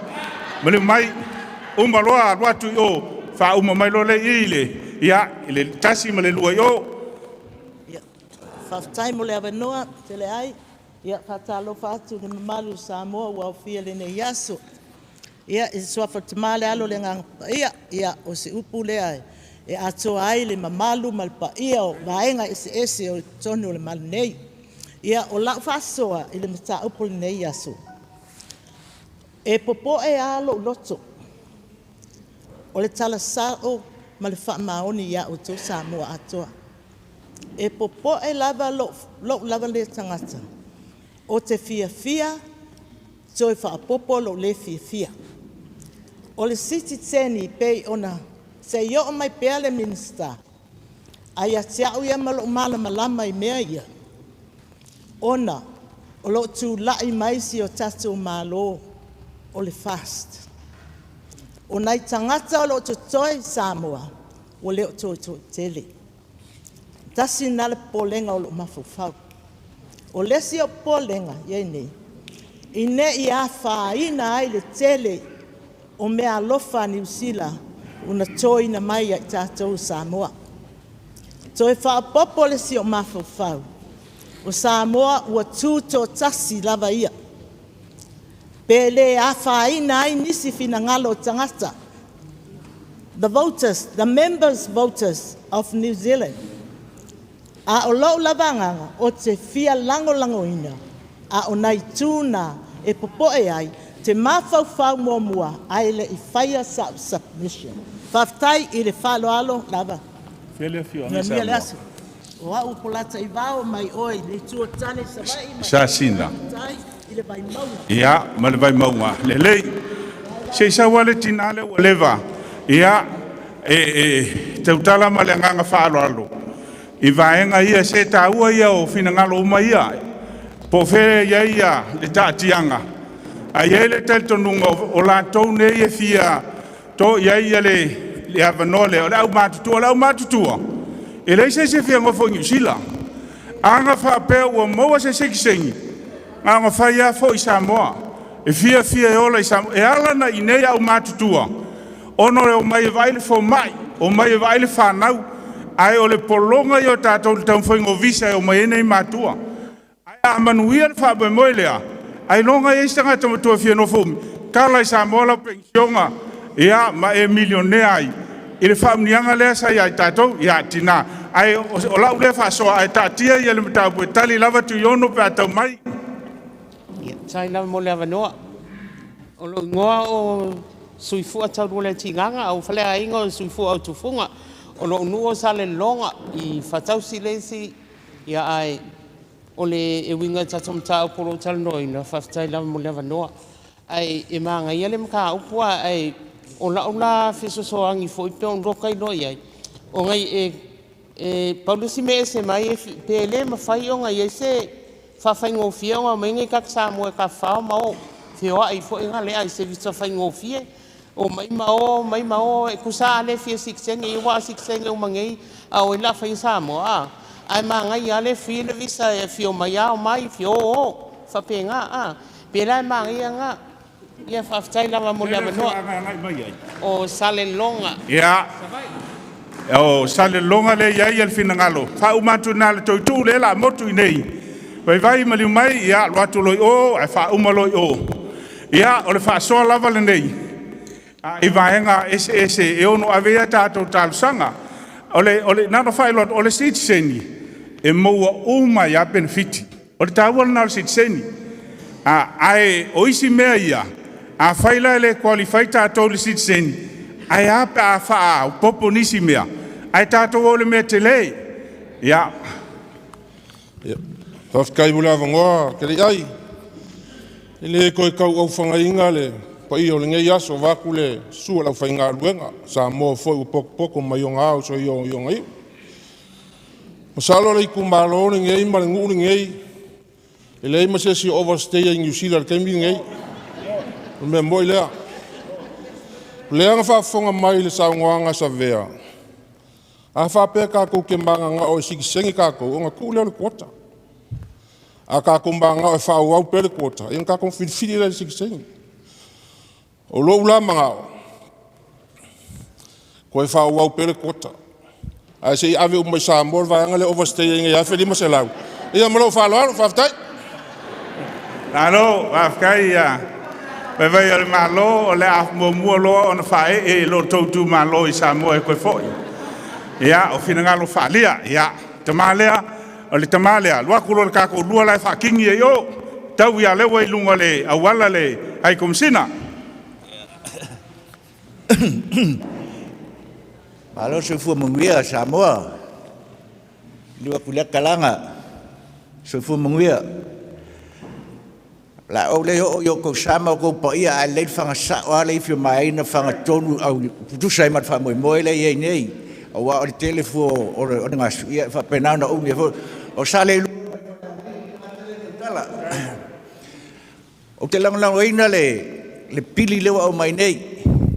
O isi pili na dat faroro o me e masana fai New Zealand pe ala upo la rako e tongi le mo ai u le afa me tonu na le fai New Zealand a le aso tato o sa o la un fa moi city sendi mo rako tato lango na yo tato ala mfa na u fa ia tato yo matu so fu o pe le to o le sta usanga me sta usanga a tato fa na u yo la e o mai fa ia tātou masi o tātou peli Samoa, i oro se manatu vai lea whale a lili mai tua sale lua, so i fua mai manuia pa ia malimadu. Na lo whaafitai, ana iai a teau se pule ua tō atu andeisi seni o whale a lili, e se le malosi o le langolango whale a lili, il tātou whaamoi ma liumai e, o malo lea alu atu lo le lua lai whaumā le tātou whasoa. Ia, malo se i fua malange ma, ya o lava fiongai mari impai rau ngalo Samoa o poko mangi kura o ngal famoi moi e me foi sungai a fengai ngale sungai apakele fionga apakele ia mangia lava fofo ngai famoi moi o le ngo poa o filu ia ai vakwai male mangaku male longonga ia kako awai fakasi lava famoi moi wa sa ngai kamari ngai mo mangia Samoa ia on nga lava fa mo ma nga fo langonga ia mangia lava fo fo nga fef kai tele fioanga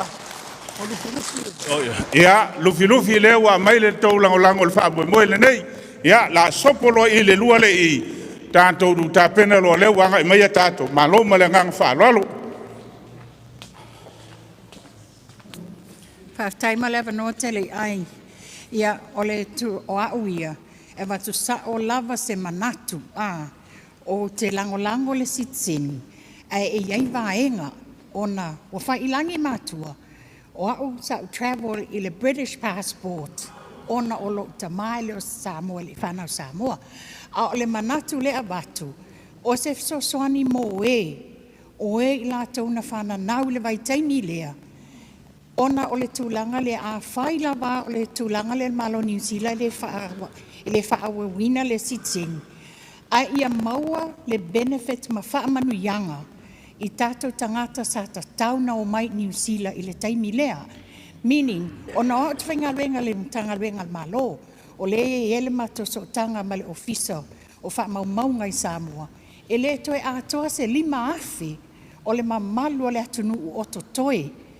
And I'm pretty sure ele broke Kalimalo New Zealand if they pay all that benefit to these people. Ia maua la tole whamanianga to live a better quality of life whatever time o te toi o lato soifuanga. Whaftai.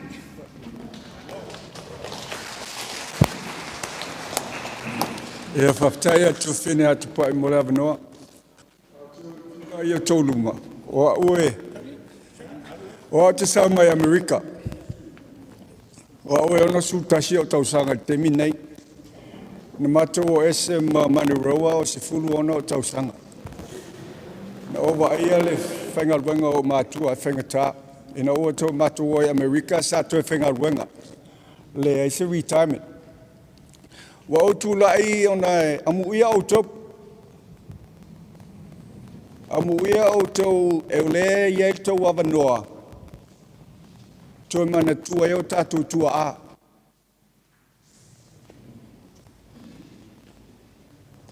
Au ngā te lea i tātou tua a. Whamai tātou a whamunua tātou whamai asea. O ngā luenga o tātou tua a. Tasi lea mea o tupu. Ia tātou mana tua tātou tua a na whanau. Taimi lea tasi iwa lua wha. Ana il tausanga lea tasi iwa wha walu pola a. Tatawia te tātou on tātou. Oh, a fight. We have to fight. I say, o foi langi o tātou tua a te talu on tātou o e su e o latou au ngā mo tātou. O lea lave whamni o tātou mai ngā luenga tātou tua. Remember who they are. Siau nā whapapat. Ia, pati mai o leo wa iei le sao a Amerika whaafitai tele lau whaamalo si au. Ia, ma le tātou awano muli leo o mai nei. Ia, whaafitai lau whalai. Awano o maua. Ia, le whaia se whamtalanga tu sai foi o tātou tātou. Pono. Ia, o au o wenga tuai. A olo mafuta nei ma se alo e fasino le suafa la faitele nei a mafuta ia le foi wo suafa ai mo wingo ai la faitele. Ai ono le tulai ono tatum taupu mana ian taupu. E fia whalongo foi ma vatu salangona. E lango ai le tātou piri. Matango fia le piri whaftai foi leo soa whaipule mo le piri wa wha. Ma mwhai ona tātou whasoa ma talatala no ai le nei vaengo le aso. Ai o le whafisiri. O leo tātou sapaia le piri leo ma mwhai ona whasiri sila mai ma mai I lumamea. Ai o fisili ai e angatonu. Pe whawhea la ia le vau malo e rua. Tātou Samoa. A whai la wa tātou I oe le pili lea. Ai a watu ia tātou Samoa le whainga malo. A tani mai le whainga malo. I sa tali e te e nai le pili lea ma whaale au ngai nai. Mo tātou langona. O le asa tātou me tau on tātou whaia wa o tātou. O le tau te maari lia iwa. O le pini la le tau te whai te anga iai ma le whaaloalo, whaafutai. Ia, whaafutai la whai tele ua atoa iai ale. Whawhao le nei aso le whaamumeo le tātou tunu. Tula ia ma le anganga whaaloalo. Leo ua whaafonga mau ia le whaamumeo le nei aso. Ai te talo atu le anganga whaaloalo, o leo wai whawha tātou malo. Whaamole le au whainga aluenga le tua fisoso ni mai. Tātou te malanga ma le tua le so. Le au whainga aluenga o loto wawa lea. Le au whionga patele, leo le a whasao e tātou nufua ia whaamole. Le au whainga aluenga, whionga patele, tuinga mala, whawhengainga ia. O ai lawa tātou whaiwhiau, leo wai nei o tau awalango, leo la silwhai, ia le mamalo le tātou tunu. Le tala lea te malei o le tātou tunu, se le tau Feiloai Samoa, whio mai. Le whalupolunga le usonga Samoa, ka kou le lumanei, maliumai lumanei. O le mamalu lasi, mo mia le, maliumai lumai nei amana, le tātou Samoa. Alo sino le fa manatu mai o e lumanei. Le kula. El kula o. Tanga la fa ku fa ka wi le kula. Pa o longa. Alo sino fa mole lo to ia fa mole le anga le talinga mai Samoa. Ainga le o nei fa mole lo fono. Ko fa manai mai le kula no. Le ala so ai pasó no a papel para o povo sola tátou no uma maneira para o móvel ya vaya foi já vai o tula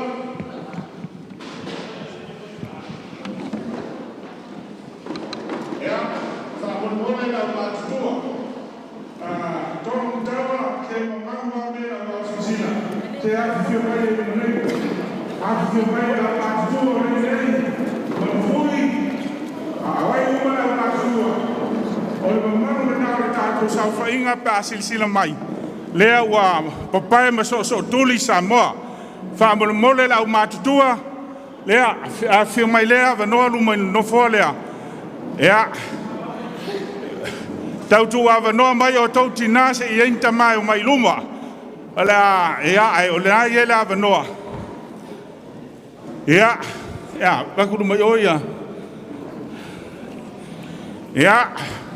Wha mole le tātou vaenga o mai tua se so mai luma ma nei ai lango le alu lunga foi o le silsila mai a New Zealand. Wha mātango fia le tātou sa whainga le whapai atu lea male nganga whaaloalo. Vai vai. Se hea ko whakaura yo. Ko whakaura yo. Ko yo ma.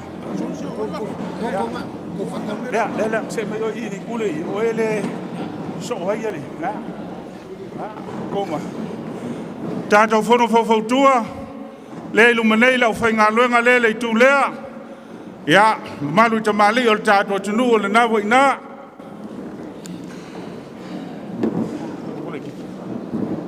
Ia.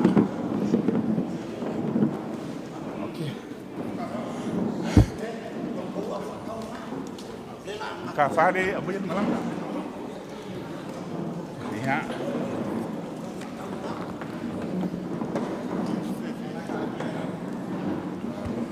Nó phải phép cũng vậy. Dạ, đó đó.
Ti hei ti mauri ora. E ngā mana, e ngā reo. E mihi atu e te wharenei, e tūrou, tūrou, e tūrou. Haere mai, haere mai, haere mai. Tēnā koutou, tēnā koutou, tēnā koutou katoa toa. Tūrai atu le awa tele ma le whaaloalo e te wainu. Whaatalo whaatu ma whaafeiloai atu.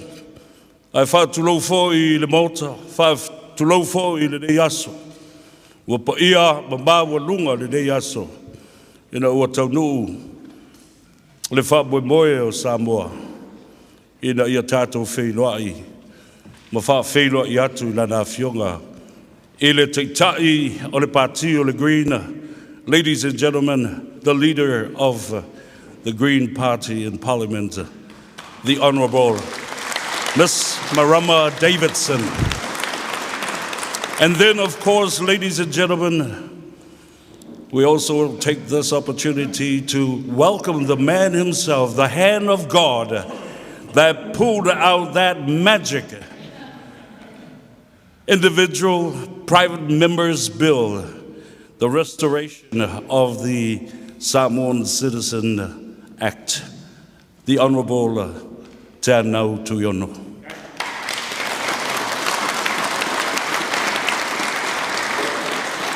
Samoa i lau silasila mani mai moa i le yasu. Ua tū mātia le mauto Samoa, ma ua mamalu ta we e ai le nei no whanga. I le whio mai o le ngā whionga. I le taba le malo le komisino le malo Samoa, le hai komisino Samoa, lana whionga di His Excellency tole whoa afa masanga afa matala. Tā lofa lava, whio mai a lau whionga. Ai le ngata I lea, o le whio mai o lana whionga le tama le malo foi. Le konsula au le malo tuto tasi Samoa. Le alo tunu mawhono, His Excellency, ladies and gentlemen, afe mata palu salua e whaapo le lua. O tua nei, le au whai ngā ruenga mambalua le tua, le nā talanga atoa ua whio mai. Ua pa ia lea talanga Samoa ua po tupoto ma le au whai ngā ruenga. Tātou sa ili lea tua. Wala ua tuai ma le nganga whaalalo I lau whionga. Patele o le sui mai I le bāwhtanga a whaiwhe au sofa atasia e kalesia ia Samoa I Aukilani nei ma le whaalalo.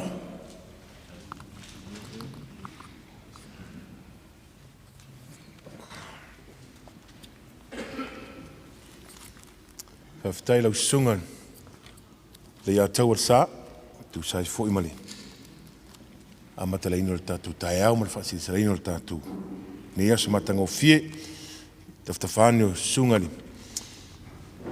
Whaifi au po au auna le atua ia mese Samoa poto poto. Mai e tatu wo le atua a me whaasangi ma le whaamua ma le vi inga le atua.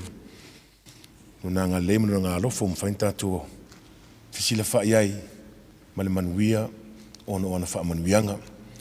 Tato sis wha atasi le fo man malo keriso I le suafo le tamaa ma le alo ma le anganga pa ia.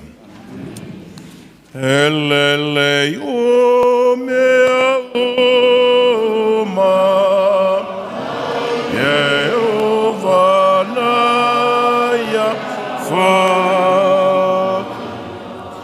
Olo o tumua I le la angi ma la lo langi a feta I lo lele ei fa feta I lo fa feta I lo lele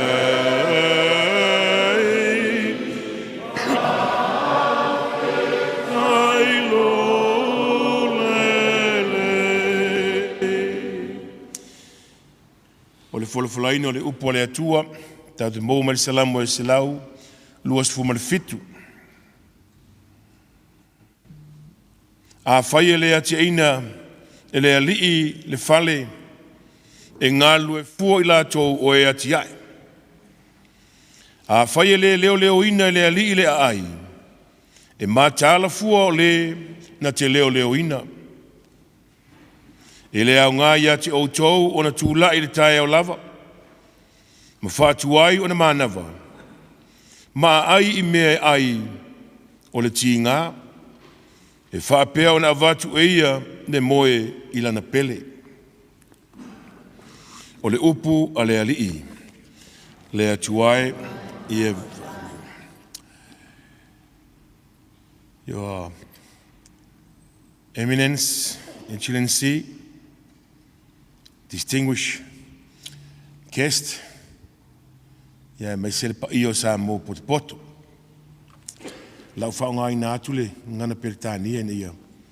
Whaingo fia I fo il tato Whainga lotu ia maiso tatu malo wharongia.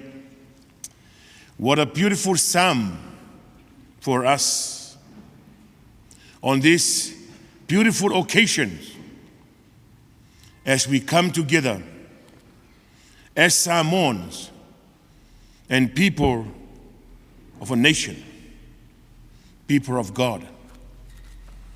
We pray that God will lead and guide us through this difficult moment and trying time.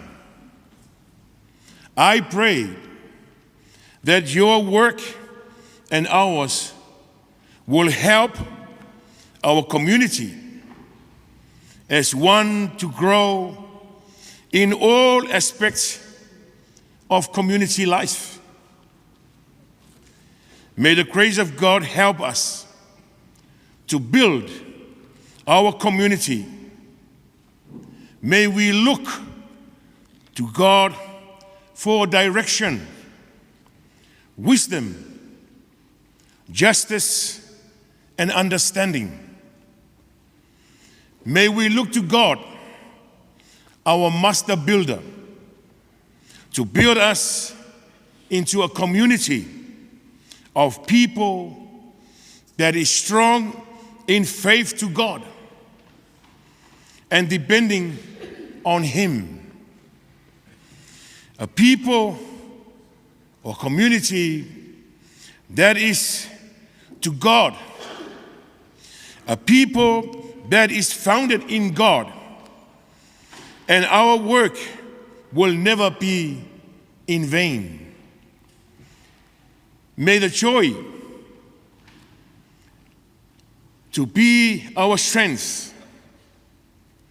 May His love, peace, and justice be our motto as we serve our people. Let us pray. Heavenly Father, our master builder, we come to you as a community, united in one spirit, one banner, and one vision. We come empty-handed, and we ask you to equip us with your tools so that time we may work for your glory and for the goodness of this community and your people that we serve. Bless us as we go into this time. Bless our leaders and your servants and the people of Samoa and of the Pacific. Bless our families and bless our officers, holders, and every business, every venue, and every person that serves in this community. Unite us, Lord, as we go into this trying time. Protect us as we go. Walk with us, Lord, as we call upon your holy name, the Almighty Jesus Christ, our Lord and Savior, who taught us to pray. Lo mātou tamai o le langi, ia pa ia lo suafa, ia o mai lo malo, ia whaia lo whingalo la langi, e peo na whaia le langi, ia e fua i mai a te mātou le asanei, a mātou tau ma le asanei. Te mātou ia mātou wang sala, e peo i mātou fōi o na mātou whamangalo i nātu, ia wang langa mai a te mātou, awa fōi e teitaina i mātou u whāso songa, a ia la vea i mātou mai leanga, awa e o le mālo ma le mana, a toa ma le vi inga e whāwawau lava. Amen. Ia whaatasi le li mautou, ia ilunga ia te tātou malawa le whamanuianga le atu o le ona le mana uma, le suafo le tamam le alo, ma le anganga pa ia. Ia, manuia le funtanga mwha. Ia fiafi.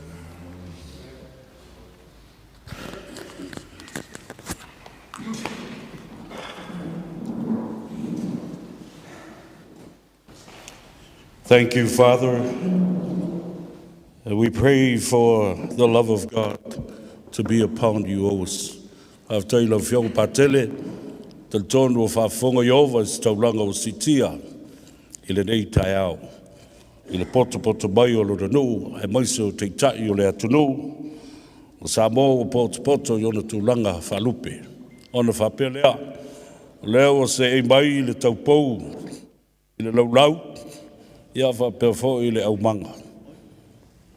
Talo atu le nai tū,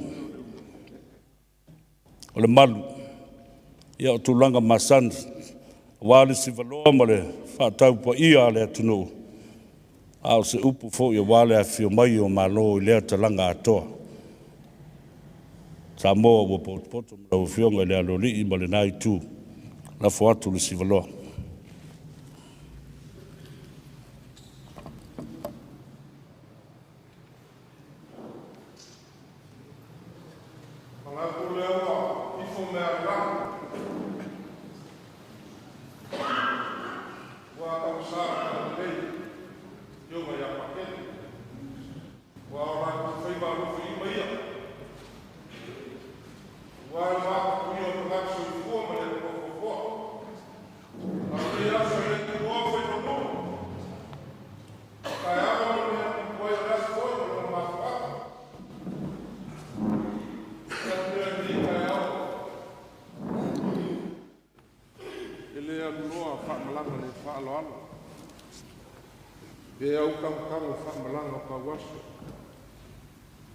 Leo ko fui o po o la uma ne ka o Samoa lo ko fisi le mai.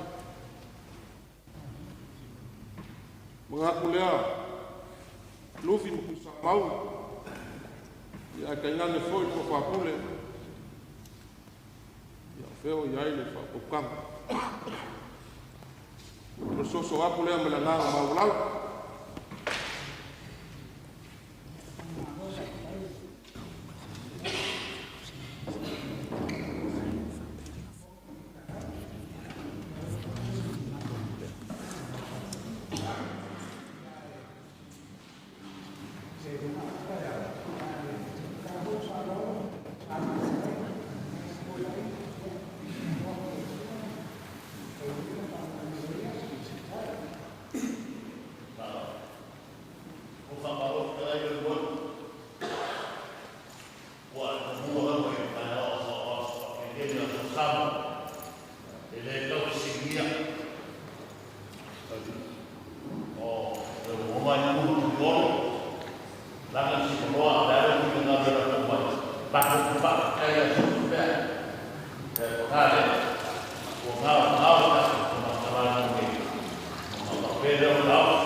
Faiaki le ia si ua ngali ka au ma se papengei la no Samoa le fale ku kuru sao so ka yao ira e foi ka au ma me ku kuai yo se me mo bua le ko o pengei ko mga ku le ia lo ko kule le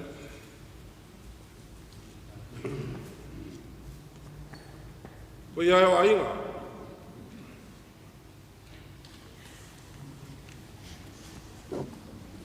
Feiva e mauia o feiva e kako ia.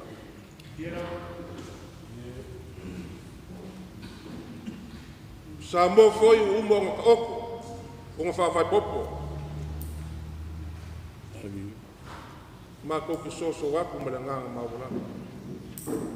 Ai a whai o le asiko whai no kako, ngai kua ainga. Ko ki sa ua ngai aso, le afia mai, e alua li a whalolo.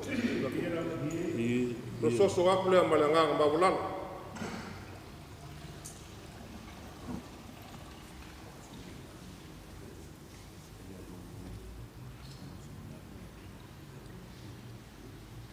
Whawhai, ko whakaupa ia mo whakau maru mo le sivaloa. Whaiangi na mamaru rea soroa Ma fua maru. A whaero ko whiangalo. E lafa mai a inga ma kapau ne. E launga.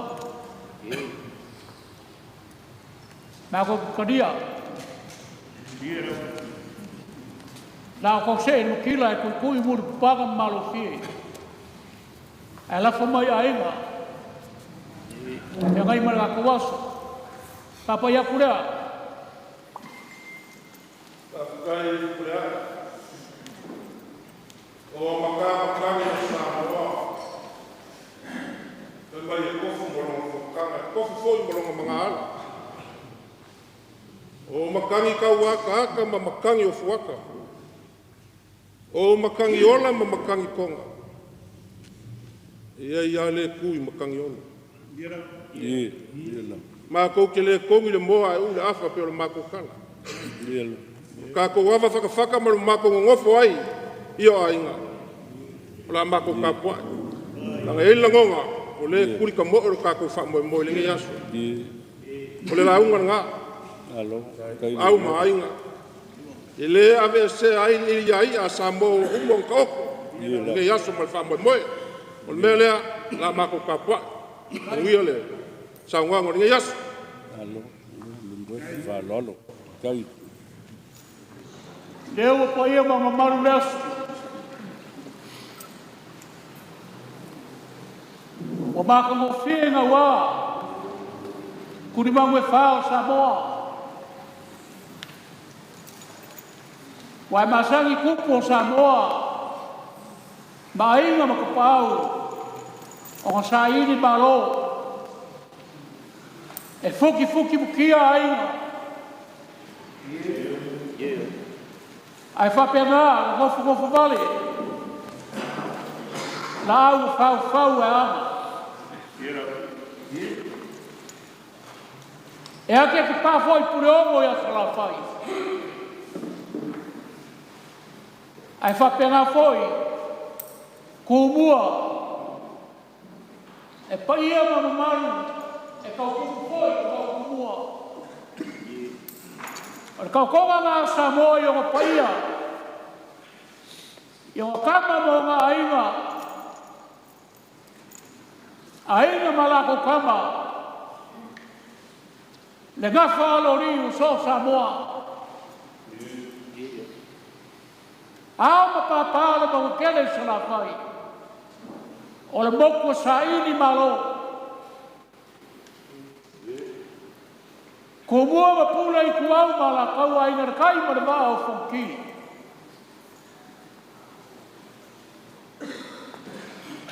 Ai kai nganga foi.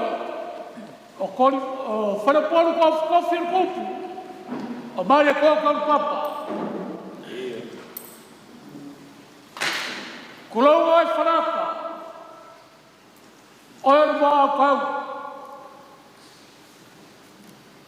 A sou sami. Ma sou foi de basta. O ngā lalafo leo fōr sa vini. Kulau ai sa funge mo kau lo viu. E ke kau skupu ma e papa. Kulau ai sa murianga. Lau whanau. O oe le pae ma le auni, Samoa. Kulonga foi. Sa leo kumpoe o lima kua o whare polo e wha. Ao e me ngofu lau whale. E ke ngofu lau whale na le pola.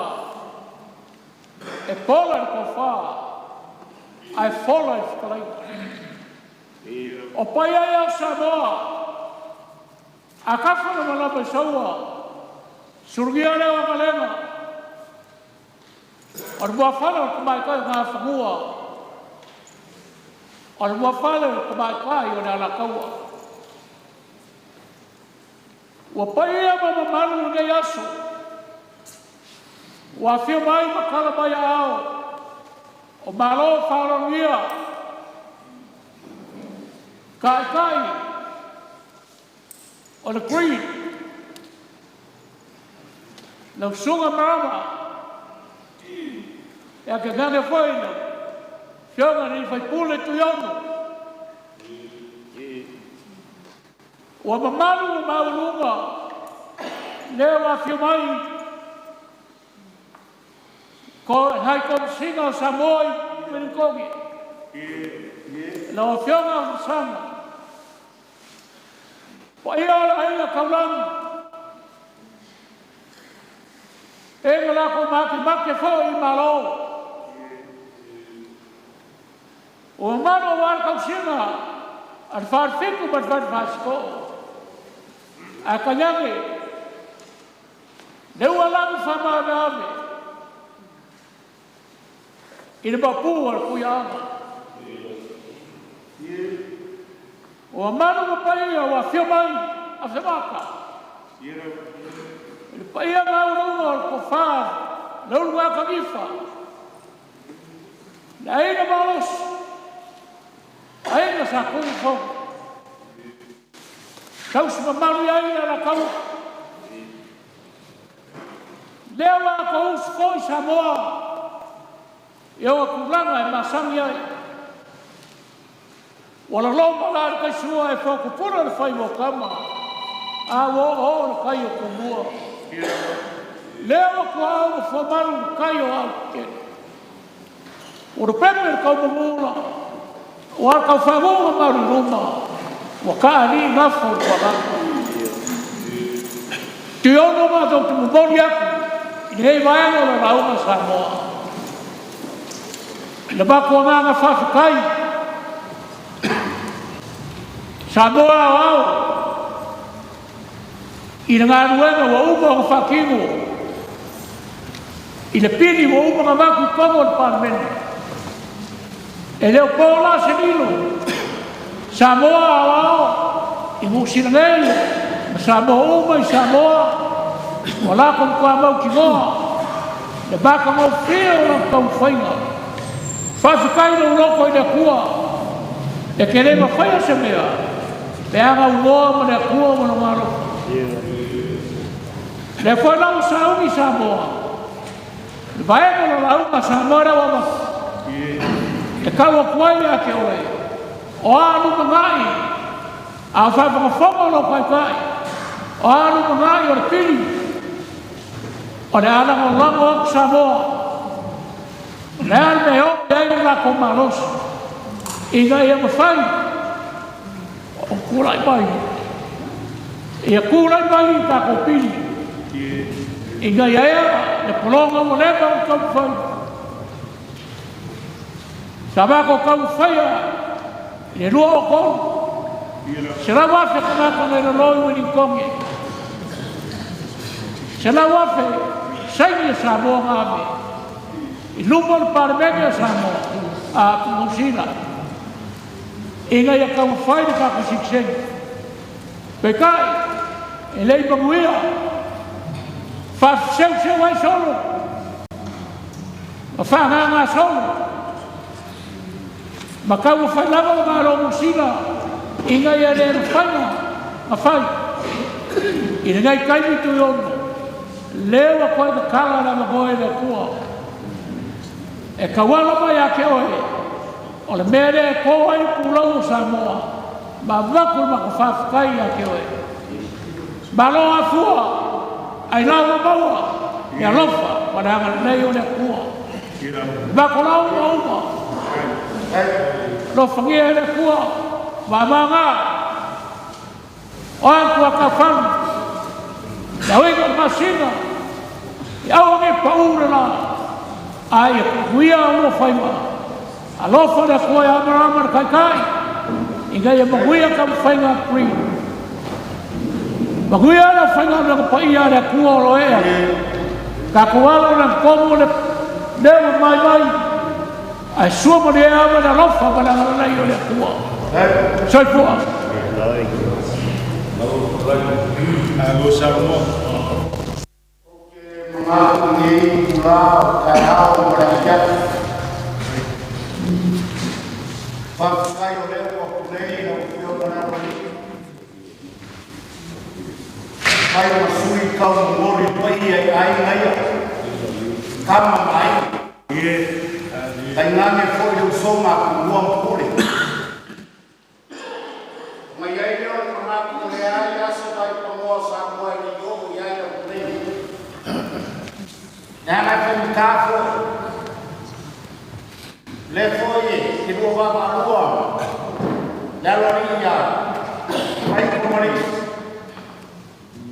pamaro play pamaro sa wo kula la vai ka oi o papa o li limo mo ya la fio ma le amore papel es pato por kala si me hace kala y de camalea se pone lea yo lo suma mo muli a li mo ya ma mal bayi ya sama aku oleh Allah siap ayo kamu lagi kemana emang kuat kamu mereka ini mengarus sifat yang kenal sakam di berpas pokok kami loh ini kui lang koma lek kuma main kamu sakam apa ya Teanau Tuiono ayo Teanau Tuiono Kafe. Oleh ngor kamu ku mai lagi. Lea lalu dia Samoa, oleh kamu dia, oleh kamu Samoa. Yo, oleh anu oleh kemayang, oleh anu oleh kemayang, oleh anu Samoa, oleh anu oleh dia oleh kamu, siapa wakri kamu dia, banyak kamu Samoa, kamu papel ya. Nengai kumpul karena kau yang mayor ini, iyo sama kau, siapa biliwang dia, nasi nasi kau dia, banyak orang yang sifat makanan dia kuda melana, kan kau kau bar dengan masalah yang berbeda. Merama Davidson, banyak kau berkaitan. Oleh Pakir Free, ada yang sudah main, Allah sudah main. Ada semua malam semua pakor sana. Kapai kau, pakor dia malam malam, oleh kapai semua.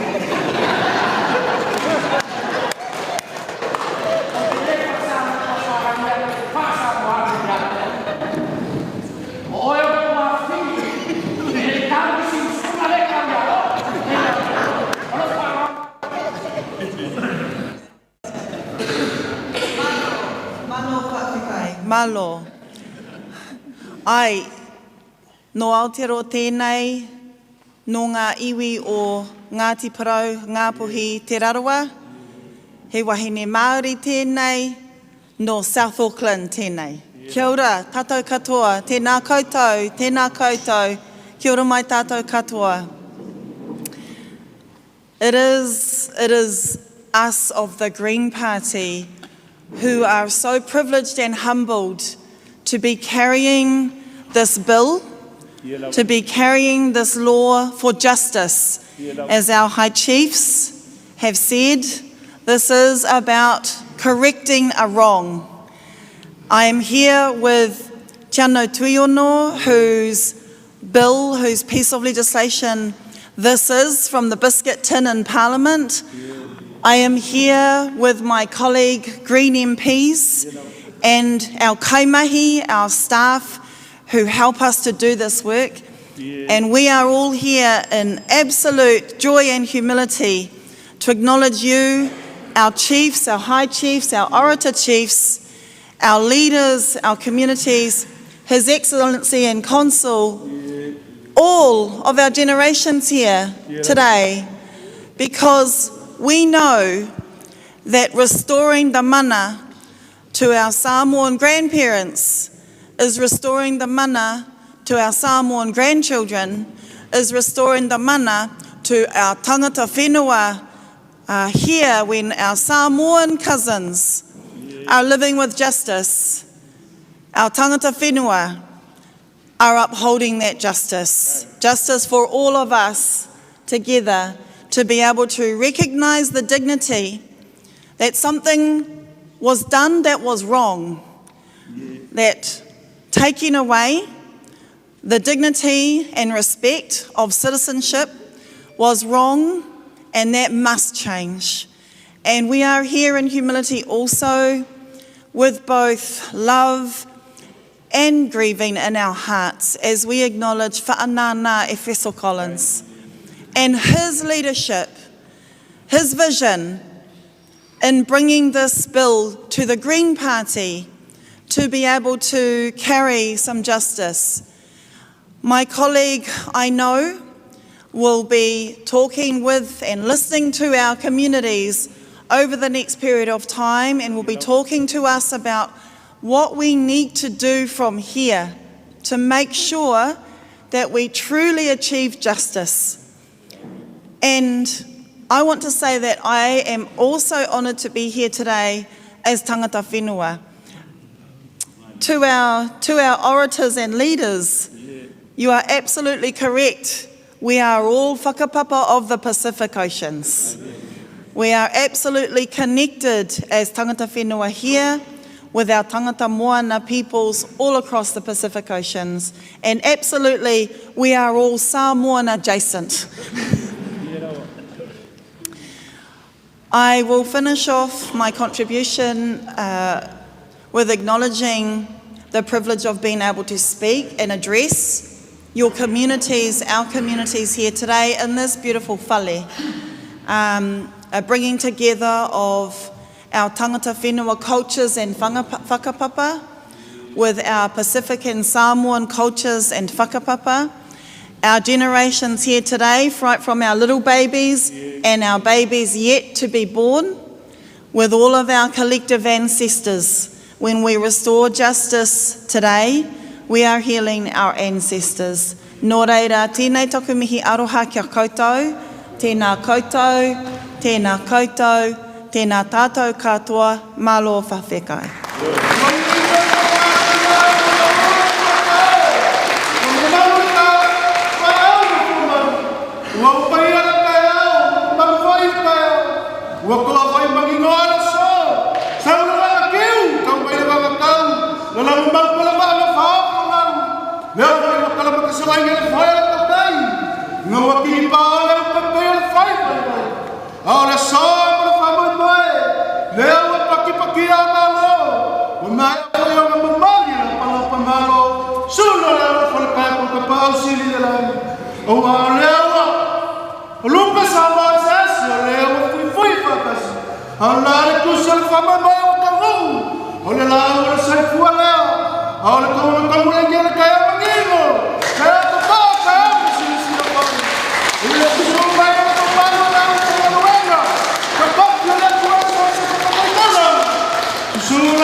Honorable Tuiono, members of the Green Party, of the Teanau Tuiono, from Samoa, to the floor, and the went to Tamara, Sula, Oyo Samoa, Poto, the Mars, Nama, Tuaya, and we are for Yasu, but that's somebody I know.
Bangaya ngai vaksinga asmasama. Par kongsola pa faka sikelo kai. Ya siasa o ka ko Feiloai. Pa kai wa fio bai. Oi. Makafa. Kai lo wa kadi go wa pasim pili ada kadi. Mereka fakir ke kul mai lam ni nei ngor kan malai no kau. E kolong kau. Ya ala pembaik dia kuai, pembaik dia kau Samoa, kuai.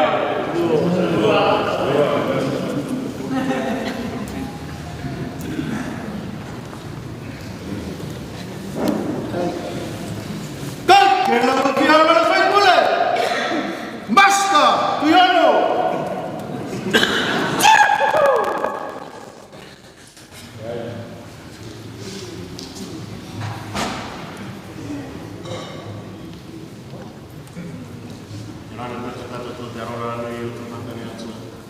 Thank you very much. It's so humbling and pleased to be here today on behalf of the Green Party, but also for our communities.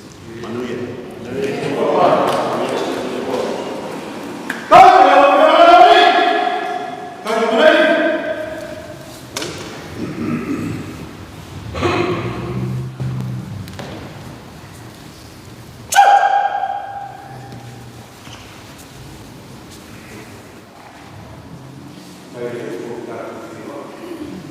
It's a blessing for us to be here with the leader of the Green Party, Tuiono, and all of you guys, as well as Laiko Messina o Samoa, na mawhionga at Masanga, kiwa pefoi na mawhionga at Konsula. Pamalu Samoa po o tātou a waimai nei aso ina ia mwhewna tātou langalongoina se vai na fuafua i ai ia le whaatama soali inga le Green. Ia tātou wanga ia langolang. Ia ma tātou maua se ai mona lumana. Manuia Samoa.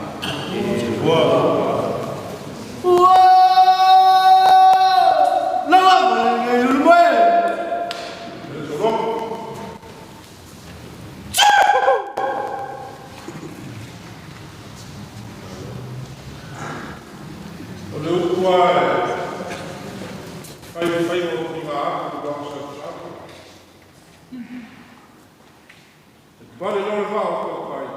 Vai no polano fu le tuia e fa mo per mo.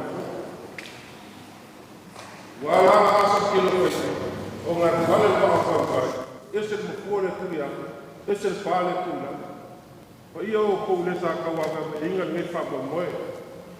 No Yo nga paskama, iyo la kunga ko kuwa Samoa.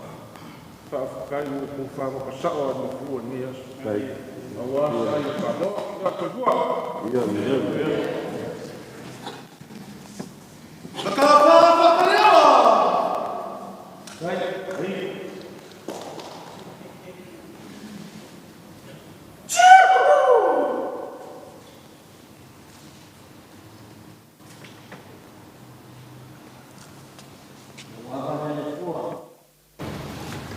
Bukan boleh.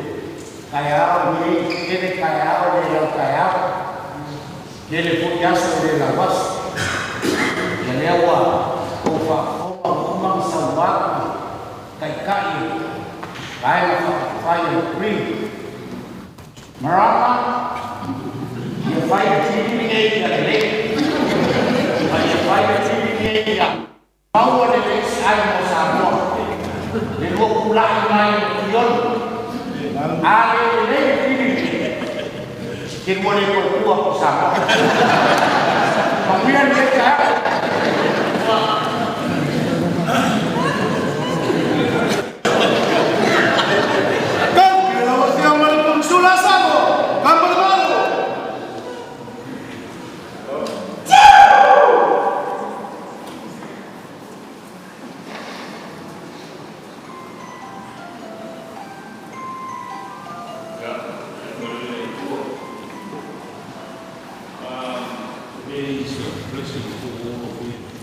get up with the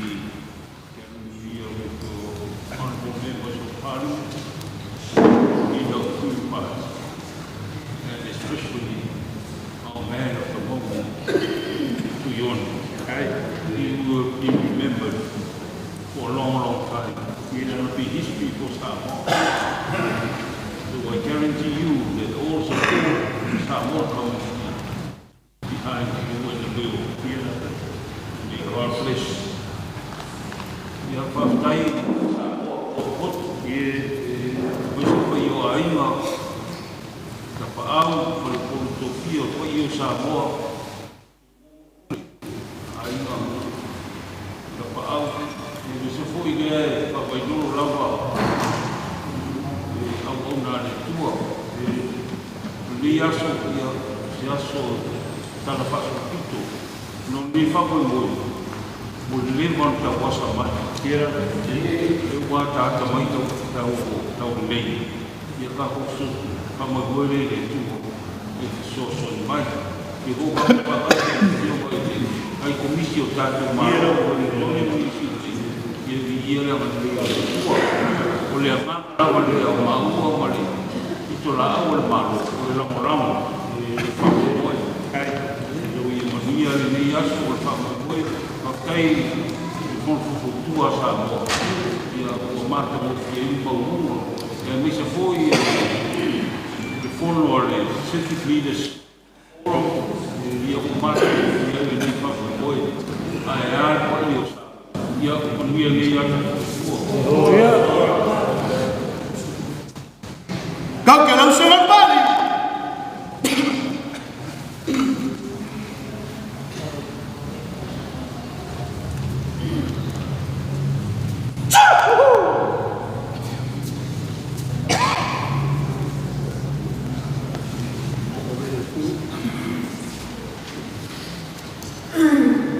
Tēnā koe ora pōra marama tēku, tēnā koe mātu Tuiono.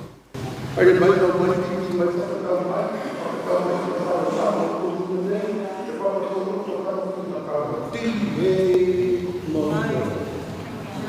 Akara whatu nau whirmai ne, ai komisio māra Samoa, whirmai sera, whirmai tāra whatu nau whirmai whakatau tāpu kōsuma, me se fōru i mawhirana pai ale atua. Honourable Davidson and Tuiono, we are all here to support your bill. We are not asking for something that we have asked for, but we just simply ask to correct the wrong of taking away of that birthright in such a very bad action, if I shall say that. So today we're here to represent the many Samoans that were living not only in Auckland but across New Zealand in one motive, one heart and one spirit to stand behind you in making sure that not only the first reading but the second reading and the third reading will all pass. So may God bless you and may the anointing of our God in heaven be upon you. May the Holy Spirit give you the knowledge, give you the wisdom to pursue this, not only for Samoan people, but this is for you. This is for your name to be recognized forever. Hallelujah.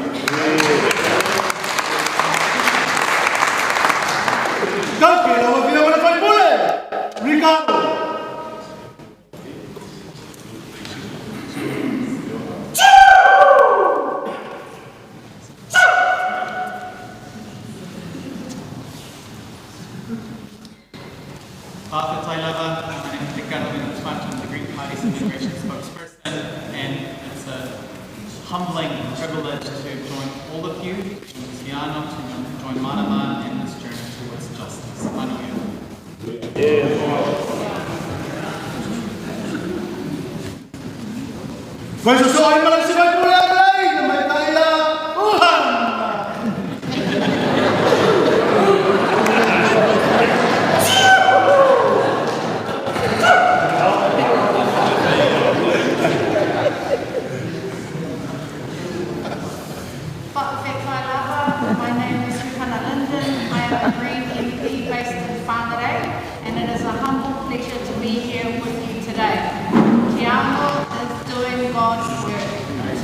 Right, something that is so wrong for our Samoa. We thank you as the Green Party for this honour. Kia kaha mai tātou katoa. Manuia.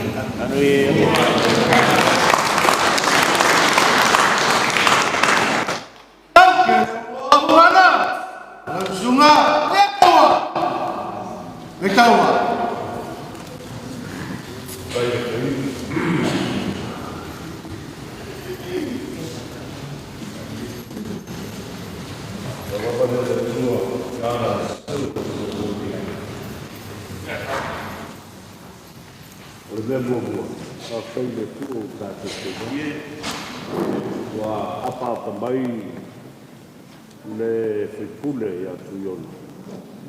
A o tau to e whaamau kopo le vaitele o Samoa. Le manatua. Samoa was in a political crisis for a very long time, and it was to manage the uncertainty of our people. The Council of Samoa is not a political platform. It is the whono under the big house for all Samoans. Not FAC, not Tautua, not HRPP or any other political party. This is Samoa at its best. Mr. Davidson and Mr. Tuiono. And I want to give you my blessing and a great thank you. That was the hand of God that actually pulled that out of the hat. It was special, and it is going to be a milestone and a historic event for Samoa. Let's do the right thing. Bienvenidos a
Au mai malo le mui.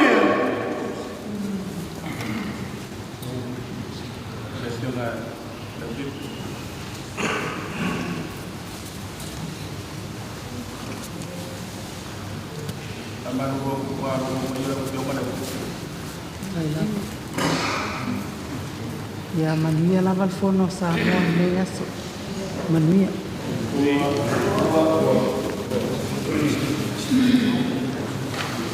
Danke, wir führen das Geld.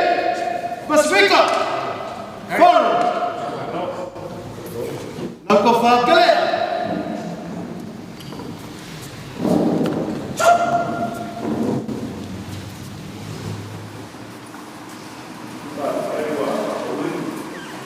Kele kuwa kau berduir ka fa oi ka fa ma ka yang kala kalau ga fa ya Tuiono ya poko womu aga e pai lo ya barama fa kasi fa do aga ko barama ko le bero na e le se barama ko le ko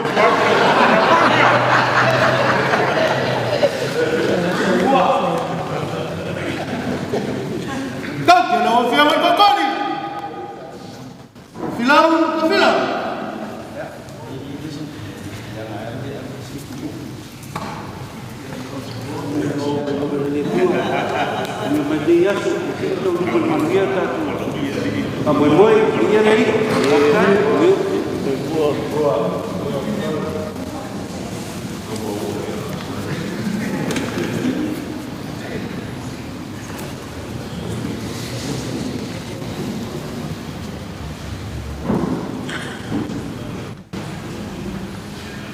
Ya cocok media fiso manulang awal fiso lalu todo ela tas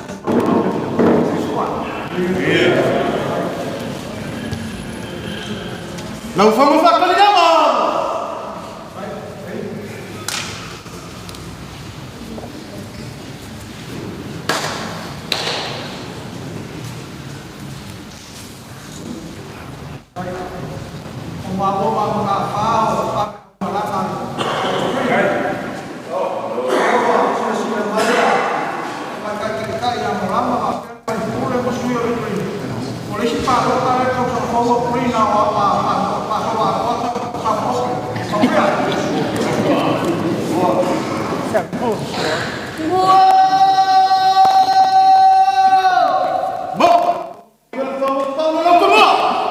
Pasal dia udah apa? Boya dari lawi. Atau dia lawa dia male. Kami sila malo sama dia sila.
Our community.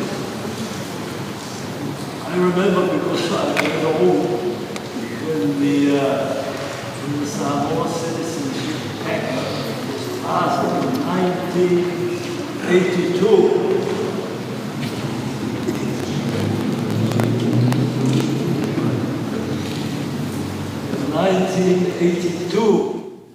And when the citizenship of a number of people like myself, actually, we were born during that period, was taken away.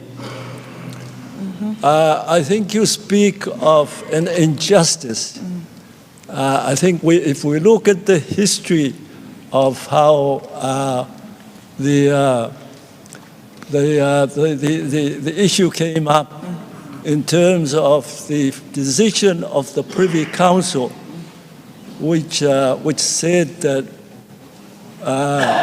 these people were New Zealand citizens at the time. I am reminded that Samoa had been under New Zealand administration for a long time, not through the wish of the Samoan people. This was part of the colonial process. And New Zealand, I know, did want to administer Samoa. That is very clear. And so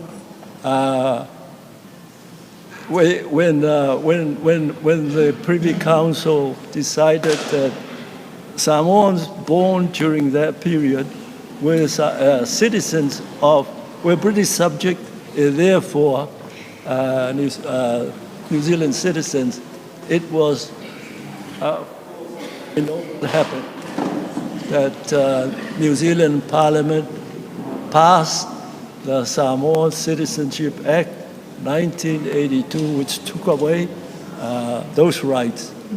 I agree with you when you call it an injustice. So, cut a long story short, I would like to add my voice in thanking you for the work that you have done. We appreciate it very much, and our only wish is that it will end in the right way. So we wish you all the very best. We will pray for you, and we will also do what we can to support the bill as it goes through those Parliament of New Zealand. So we wish you well.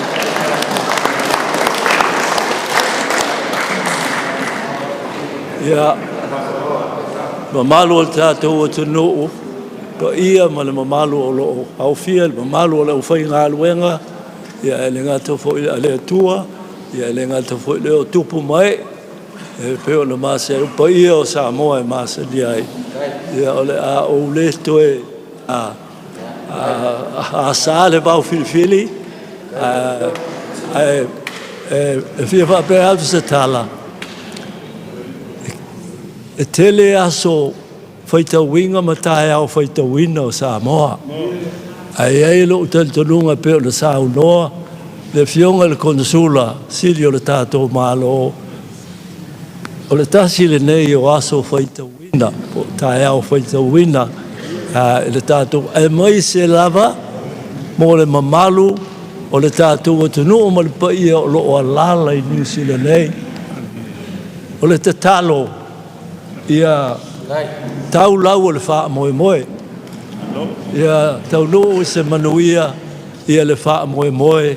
Ia matoe peo na whafonga mai o lo ta ua o le injustice le mea lea.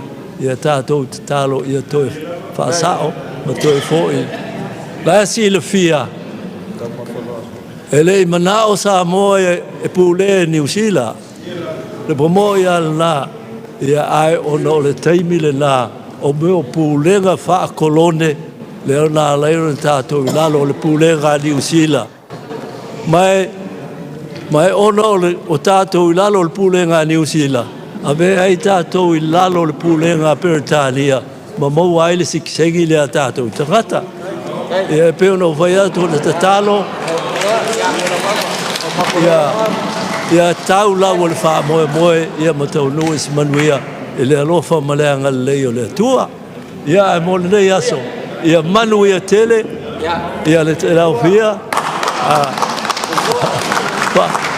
Pawhetai, ua maua fwoi se awa noa tātou te whaatasi ei le aso, le nei le māsari ai, ia manuia, okay.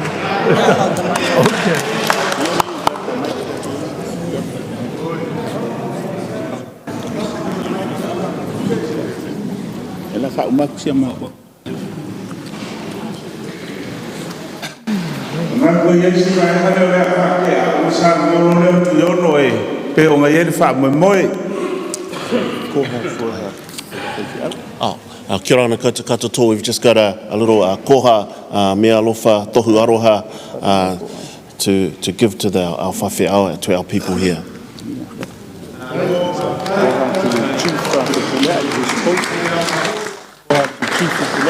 This is for our chief. This is for our chief Puleao.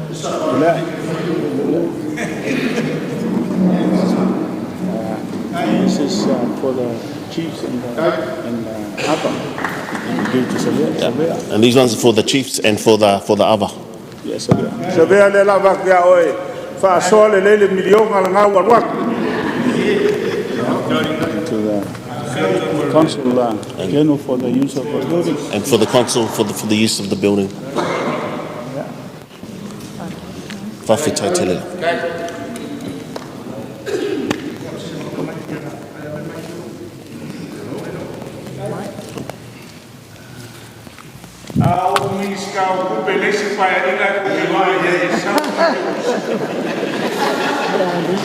Ja, mas esse patele na Samoa potro ne yaso. Wa fio mai tamar malo. Mas o tato komsina ha komisi mai la boy Wellington. Ia mal tato konsulo lo fa malu I lunga nei le au whainga ruenga. Tapo inga matapau mo le la talanga atoa. Ja, mai se foi le fionga le teitai o le tato Green Party. The leader of the Green Party and also the delegates from Wellington, we want to thank you from the bottom of our hearts. Now, ladies and gentlemen, the man of the moment that took and brought that bill out from the private members' bills box. Put your hands together, ladies and gentlemen. Let's welcome the Honorable Tuiono.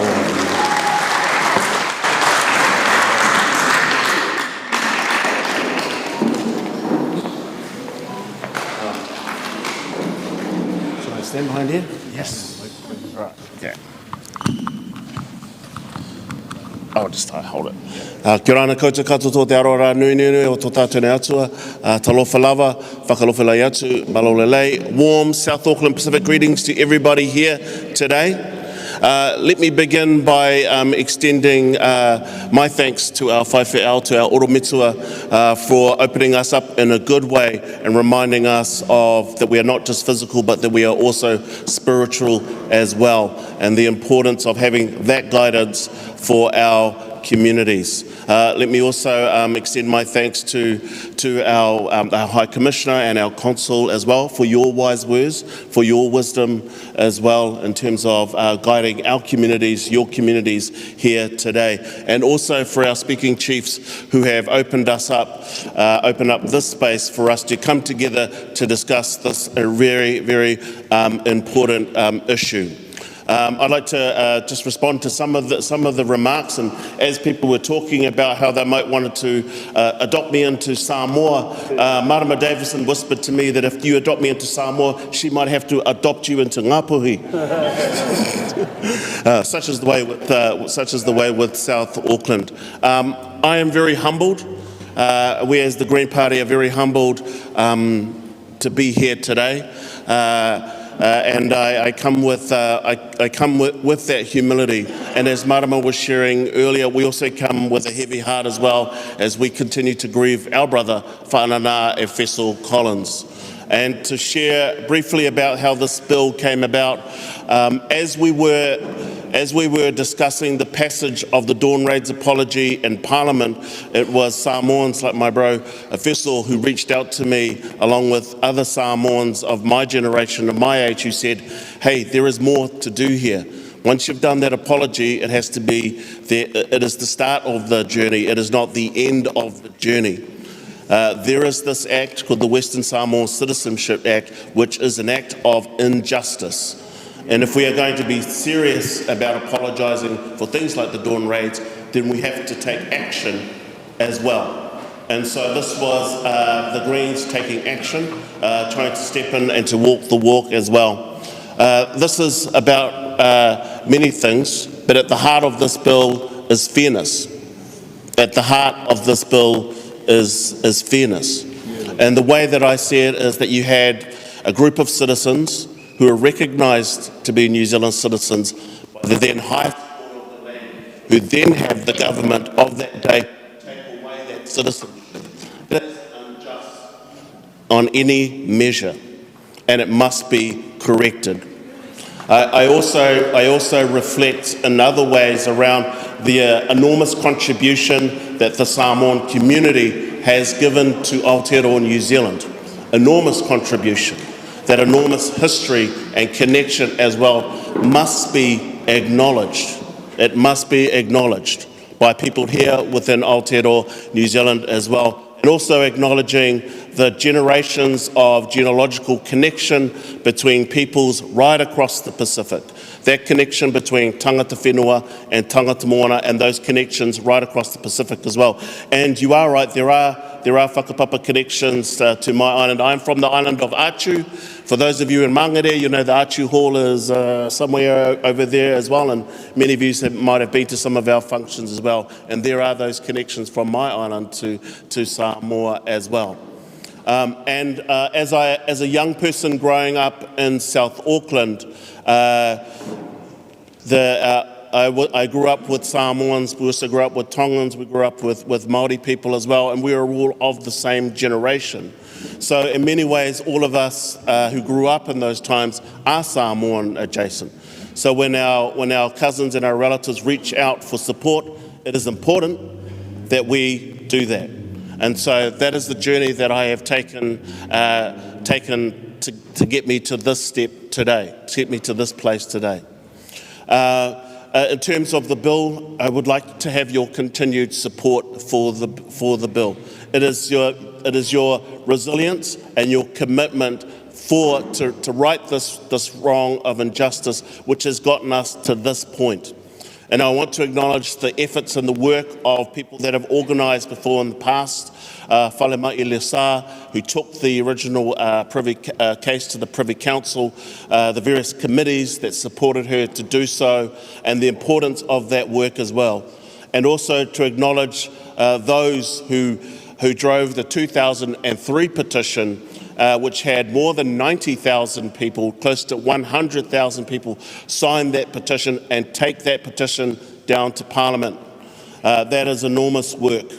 But I am also mindful that the generation which was deeply impacted by the Western Samoan Citizenship Act 1982 are getting older.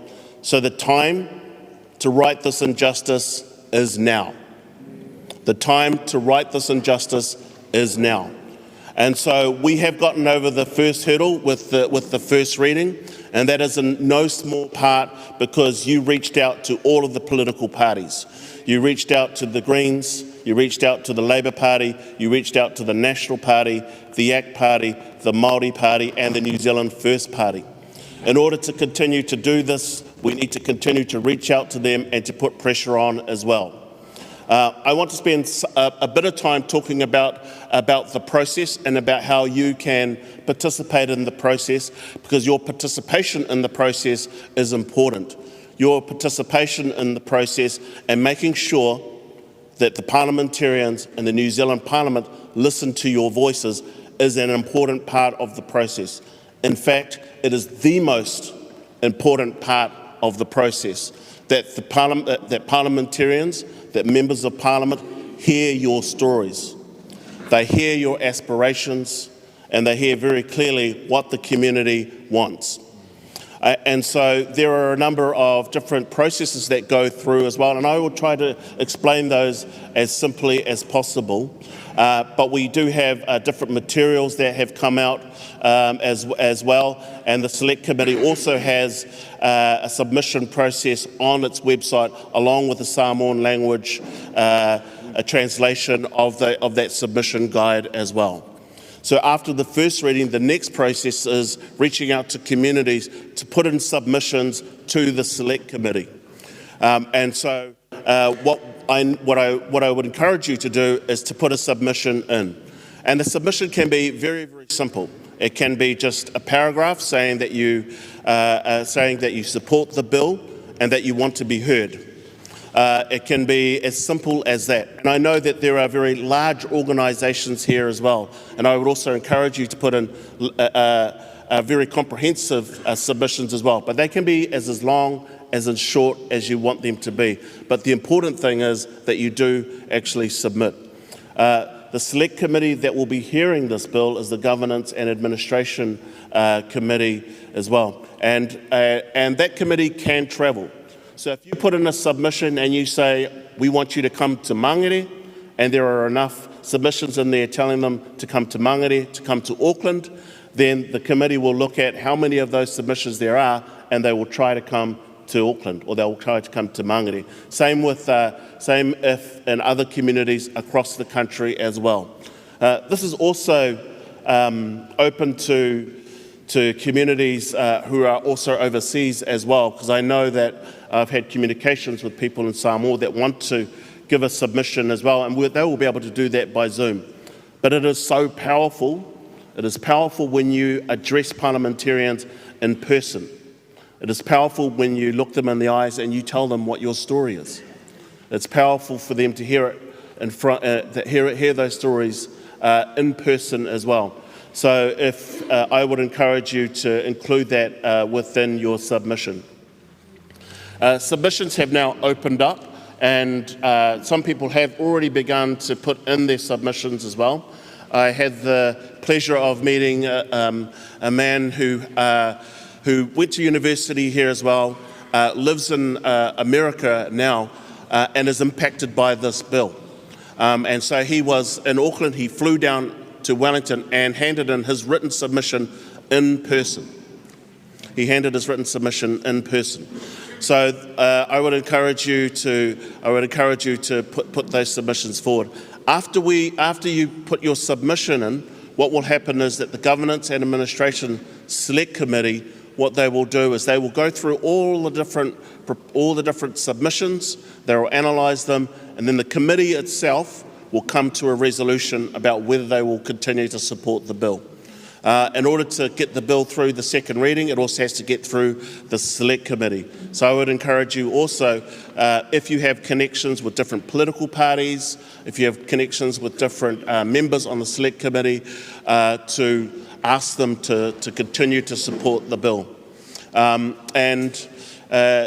Of course, there could be all sorts of different amendments that might be made in order to bring comfort to the different political parties, but you can articulate that within your submissions as well. So I invite you to do that.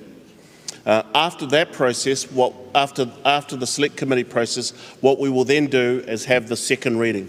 So the first reading was a very powerful night, and I know that some of you were there for that night, we got enough votes to actually get it through to the Select Committee. But we will need, once again, to get enough votes to get it through the second reading, and that will also depend on commitment right across the communities to continue to reach out to the different political parties. Once it gets through from the second reading, it will then go to the Committee of the Whole House, where we will debate all the different pieces of legislation that might be outstanding from the different Select Committee, and then it will go to the third reading. After the third reading, if we get enough votes, then the bill becomes law. So my plea to you is to continue to support. My plea to you is to continue to build that solidarity and to make those connections with members of Parliament, to let them know how important this bill is. I could answer questions if people want.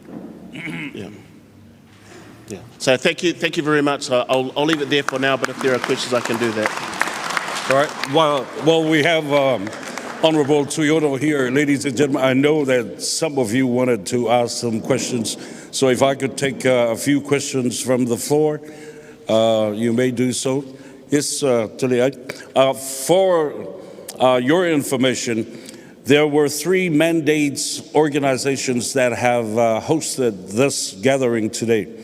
One is the Pacific Leaders Forum, is the chairman, Feiloai, and the chairman of the Samoan side is Feiloai, semi-Feiloai.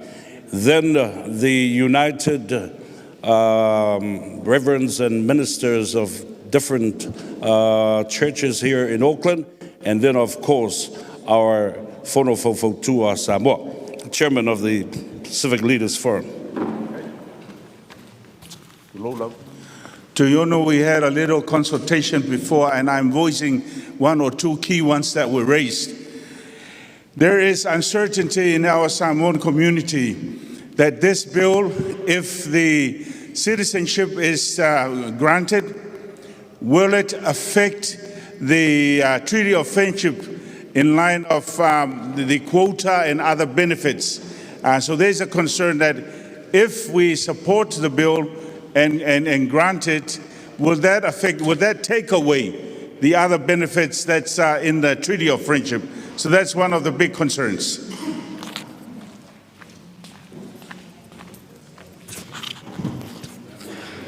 The short answer is no, it shouldn't.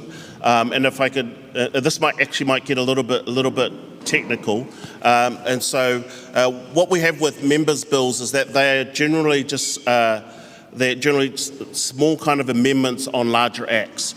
So this is the Western Samoa Citizenship Act 1982 was actually an amendment of the Citizenship Act 1977. So this one will amend that act as well. But it is very specific around, first of all, removing that legislation, because as we all know, it is incredibly unfair and unjust, and to have that continue to be on the statute books is unjust, so we want to be able to remove that. But the second part of that is to establish a pathway for citizenship. So citizenship can be granted in a number of ways. First of all, birth. So if you're born there, then you can get citizenship. If you're by descent, so if you're descended from somebody that's born there, then you can become citizenship. But then there's also citizenship by grant. So the way around it that I figured could work is that this is established by a citizenship by grant. So we can get more specific details of what the grant would look like, but my reading of it is that it would not impact in the way that you suggest. So we should be fine in that aspect. Can I ask the question?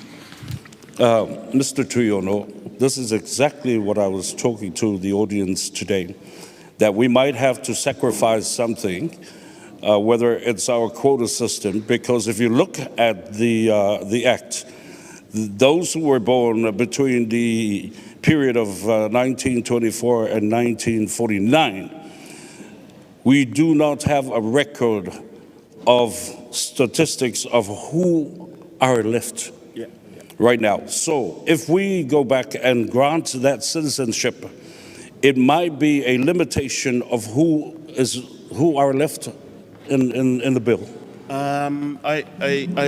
Just to sort of outline the way that citizenship works, and just acknowledging, actually we've got our spokesperson for immigration right here as well, so he'll just give me a funny look if I get it wrong.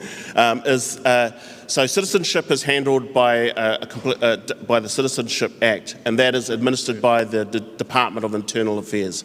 Immigration is handled by immigration, and so immigration's settings are set there as well. So those quota systems that you're talking about in terms of access to visas happen in another space. They are related, that as well, but because they are administered differently, I don't see how that would actually impact. He's nodding, so I must have got it right as well. But just to sort of acknowledge the work that we've done also in the immigration space as well, and I wanted to acknowledge the Pacific Leadership Forum, is when there was a call for an amnesty for overstays, we did support that. Yes. We thought that was important, particularly we thought during the COVID crisis, right? Because people were contacting us saying that they were concerned about accessing health services as well. So amnesty, particularly at that time, made a lot of sense and still makes a lot of sense as well. We've also been supportive of when the Prime Minister was asking for visa-free access to New Zealand as well. That also makes sense to us as well. But just to be clear, immigration, although related to citizenship, is handled separately and differently. Yeah.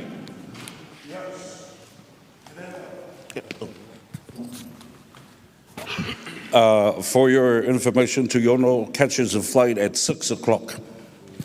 Tuiono, the act or the bill that was been put through now, for all the citizenship of these people from 1924 to 1949, are we including the descendants over there? Are we including the descendants? Because I've got a lot of questions to ask, for the audience to know.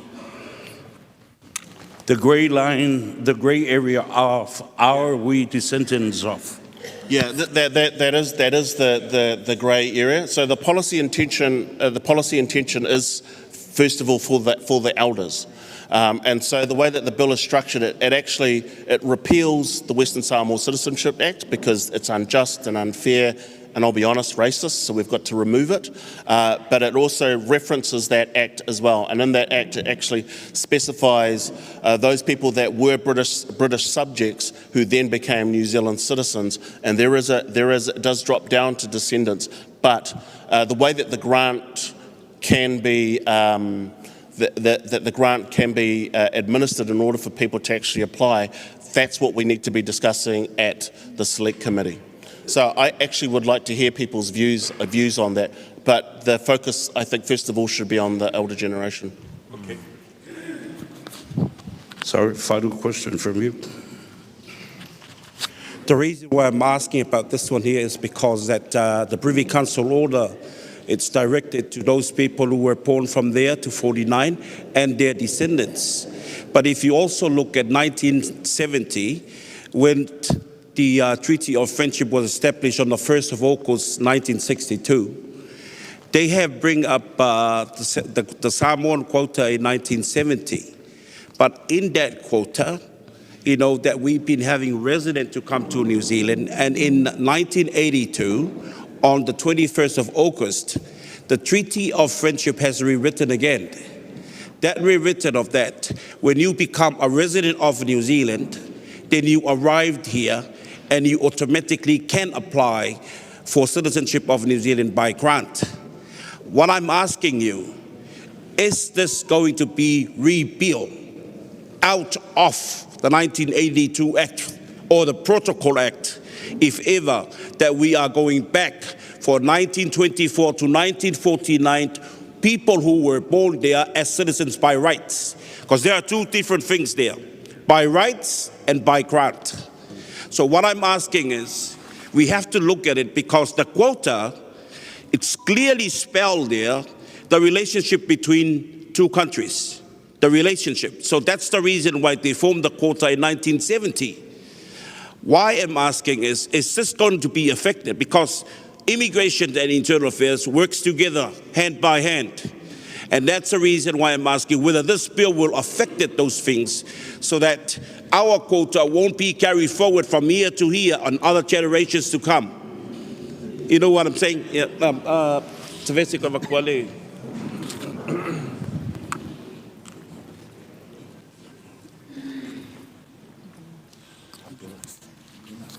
Kia ora. We do absolutely need to be very clear that the Green Party know that justice, we have absolutely, the intention is that justice is served by including those who would have had citizenship in the very first place, which would have included descendants. What we need to see is a really strong voice from the community to help all the other political parties want to support descendant citizenship as well. But we in the Green Party will be making our position really clear that the community are asking to include descendants. And it's a really good question that you're asking, because that is one of the key points that will be, if we be really straight up, that will be one of the key points of contention in some of the other political parties. But for the Green Party, it's about serving full justice and fairness. If our generations of grandparents had citizenship, it would have allowed for descendants, and that's what we would like to support if that's what the community wants. Discussion for another time. Yeah, was it? We're done. Yeah. I think I have to leave. One more question. Just like to voice concern from our other people. They said that this matter has to be dealt by between the parents. So you're responsible for those people. I'm sorry, I didn't. Can you say that again? They said that this matter has to go back and dealt by the two governments, Samoa and New Zealand. So Yeah. that's still more you can consider. So your response?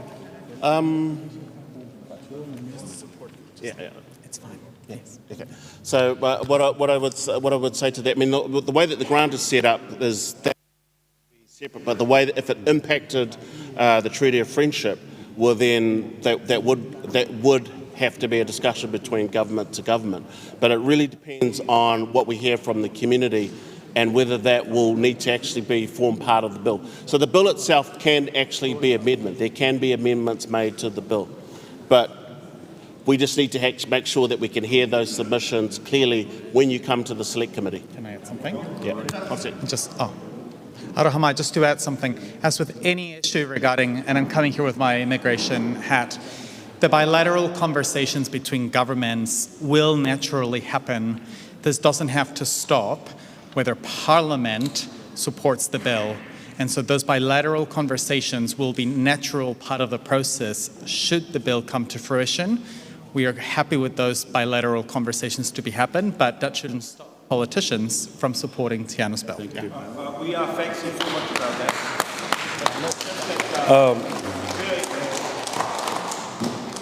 And to bear in mind is what we are also looking, because in the bill that we already read about it, is the demolishing of the 1982 Act and the citizenship that, okay, we are fair to bring it back to us, but we're also looking at other ways that we are going not to get it, like what Survey say, we gain some and we lose some. But congratulations again, we hope for everything else, but we are supporting the bill. Thank you very much. Actually, I've got to catch a plane. All right. Ia le manatu ua level fala. O vevela le fala le nei aso. O le mea moni Samoa. O lea whatua langa e fia maua sesi o tātou teimi. A o lea so, o lea moe le toa. Ai o lea whafafonga mai se teimi o le vai aso lea. To e tali ai fo ise tātou fasili. O le tala no atu lea ma lea nganga whaalo tele. Honorable, thank you. We will request another, whether it's Zoom or another conversation. But now there's some real discussion coming through. Faf Teitele. Okay. Yes, we will. So the way that the submission process will happen is if you put in your submissions in, and then you can actually have all of these discussions with the parliamentarians, which is really, really important. And once we have all of that, we'll collate it and we'll make amendments to the legislation. But we need to hear clear, strong voices in terms of what you want. We've got a month. Yeah. Ladies and gentlemen, let's give him a big hand of applause. Mr. Tuiono, we wish you well and a safe flight home, and I'm sure we'll be in touch. Have tight.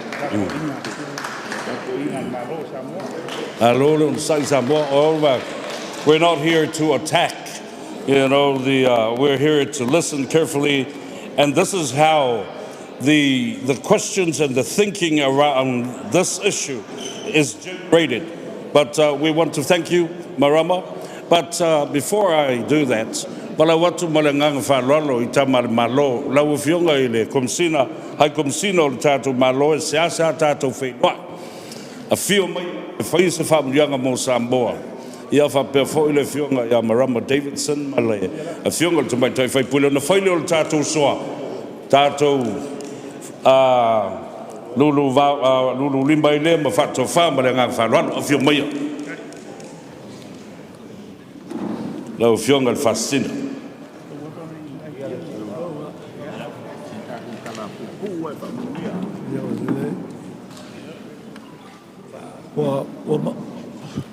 mai ale le mafa tau ma le fionga le kono sula wao tato malo o le la la fo mo ya o ke paiele se fa fetai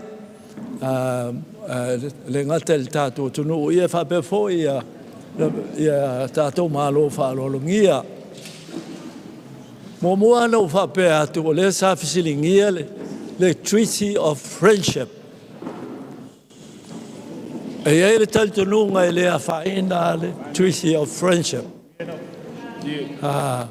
o le mele le tu ele o la ve ai le Treaty of Friendship ele mele na fai e le fe ngai ina ua ABS wa pasi le pili le New Zealand ona ye le fe ngai sa saini ele na abatu saini e tato tai aton na si el fia o le fe ngai la le fa ta otro i meia ele o se vaenga o le Treaty of Friendship le Treaty of Friendship ia e maulava mai o le tala e mfain fa pe atu wasili atu le taimi le nei le taua o le Treaty of Friendship ia New Zealand i lo le taimi na amata mai ai se a wai ai le popolenga o tunu ia o New Zealand, Amerika, Australia i le ofi mai a saina i te tono o le Pasifika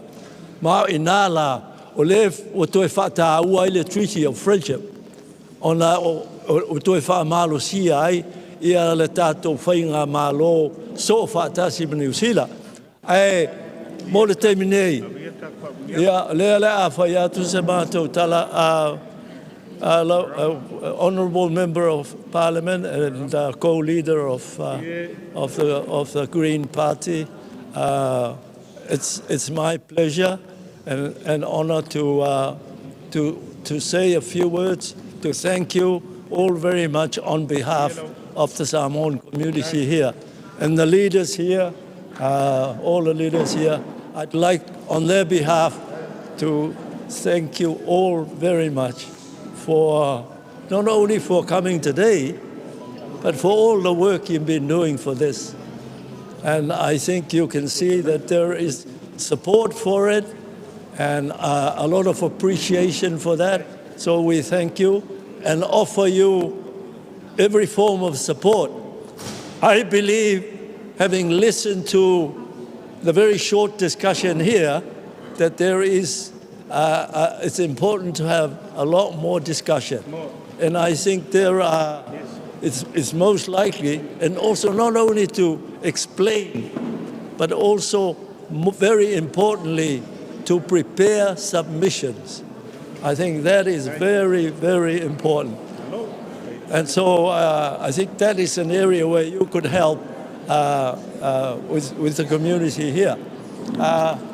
Malu tato tunu ia ave ia uma ma sui le fionga ele konsula wao o le sa tapo ia lo to faiva le nei aso e momoli atu ele fa malo ma le fa tele ele pa ia ma le malu sa mo wa fia a malo le langolango fa malo le lo tonu le mato talo ia tau lau le fa moe e te le lava ngā luenga le toi mai o tonu wa vele so ma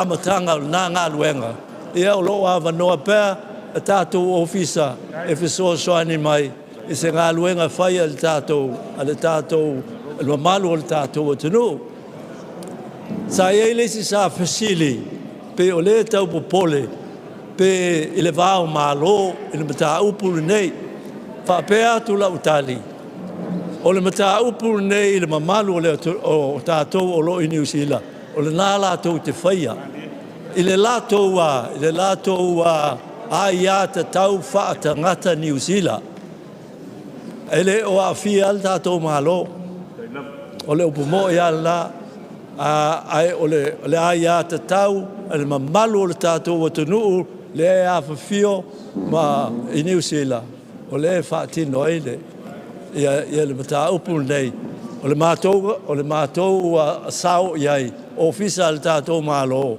e le awhionga le konsula māu nei, ia o le lango atu. Iai ame ma whauna mātou lango atu ai. Mo le sila fia, wa uma whauna Feiloai inga a le mamalu i le awhionga le whaipule lea ia Tuiono, ia ma mawhutanga ma le tātou community i Samoa, i Wellington, wa uma foi ai nā se amatanga lana e te lea ngā wenga le whai i le saunia ma le tapena ina o mea la ai e ave le komiti lea e te tilo i ai e ilo ai le lango o lo i ai al tātou tunu ia se mātou tala moli atu le wha malo ma le wha fitai i ai lātou o lo ia ai tātou o lo whingia le tua ia tātou to e Feiloai le manuia, tātou ngā lulue pia so whaatasi, a le manuia o si o tātou tunu, a le manuia o le paia manu malu Samoa, o lo a lampapa au New Zealand, ia manuia, teimi o lo toi le yaso, thank you very much, okay, so so se tu whaatasi mai o tau au le whionga le hai komisino le malu Samoa, whionga ia afumsanga, to the fore. Marama, while I have the opportunity here, it has been asked from our community, it's not easy to travel down for oral submissions. Yeah. This Fale Samoa, I have been informed by the Samoa Consulate General, is available should the Select Committee need a place to come and hear our oral submission. So with your help, please guide us through that we can make that possible, that our community can come and present their submission verbally by using this facility here. Is that possible? Kia ora anō, I would like to have some final comments and say that we will work with the clerks and the select committee. They make the decision, the select committee make the decision about whether to travel. What will help, and we also have community members who want to help everyone to put submissions in, and will arrange events to help people put submissions in and arrange support for that. And when those submissions go in, I would like to present to the select committee, and I would love for it to be in Mangere, that will help us work with the select committee to make a suggestion. It's a very high chance when they see a really high level of demand for their voices to be heard in your own communities and here in Mangere, that will help us to get it across the line. The select committees often do travel. So I just wanted to give that. And there should never ever be any language barrier issues for submissions. They should be able to be submitted in the language you're most comfortable in, and also orally when you speak to the select committee, there must be made available support for you. There shouldn't be barriers of any sort, including having to travel all the way to Wellington. I think it's common sense that we can help the select committee decide to come here to Mangere and tell them that we've already heard that the whale would be available. So just really want to acknowledge that. I think it sounds like there's more questions, but because what I wanted to say is, now is the end of this event, but not the end of the time for you to be able to ask us questions. That can happen every single day from here. We will keep discussing with you. We will keep in touch. We will make sure that we are asking for advice about your questions, so that this legislation, the main principle of this legislation is that it should not cause any adverse impacts in other areas. I've heard you asking about that, and we will be making sure and getting advice so that this bill does not negatively impact other rights in other areas. So other than that, we are so grateful and humble to be here, to have been hosted here, and we look forward to seeing you and speaking with you, not just for this bill, but for our broad work together. Kia ora koutou katoa. Thank you. Thank you. Ms. Davidson and your delegate from Wellington. Ia marui o tātou te tai lau whionga re hai komis. Ia, lau whionga re whasina, whapewhai lau whionga re konsula. Lau whainga luenga Samoa poto le nei aso, whamangalo so mātou leo, sa tau mawhai e, tu whatasia le nei whamui moe ai, ki mai pela u nei tio. O le a longo pui o li, i le pa ia maulunga o le tātou o tenu, i le aso, ma le taimi i le a tātou toi Feiloai ai. O alu fisini leo le a tali le taimi le na, where to from here? La le si mea leo le aso. Lo tanu whanawai, walele yo e le vasa, ua e maua, mainunga, o le tofi, aunga, saboana,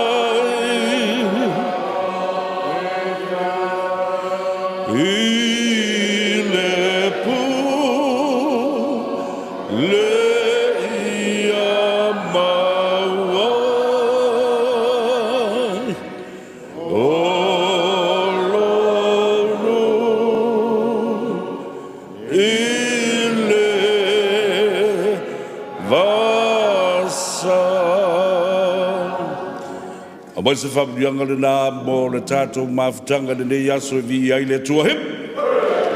Whamadui o tātou toi tai pe a tala au hip. Ia ma Samoa o poto le nei e whiawhi hip. I nā o tui au tau ma le manui au ma lawa. Ma le while mō o Yesu. Hello.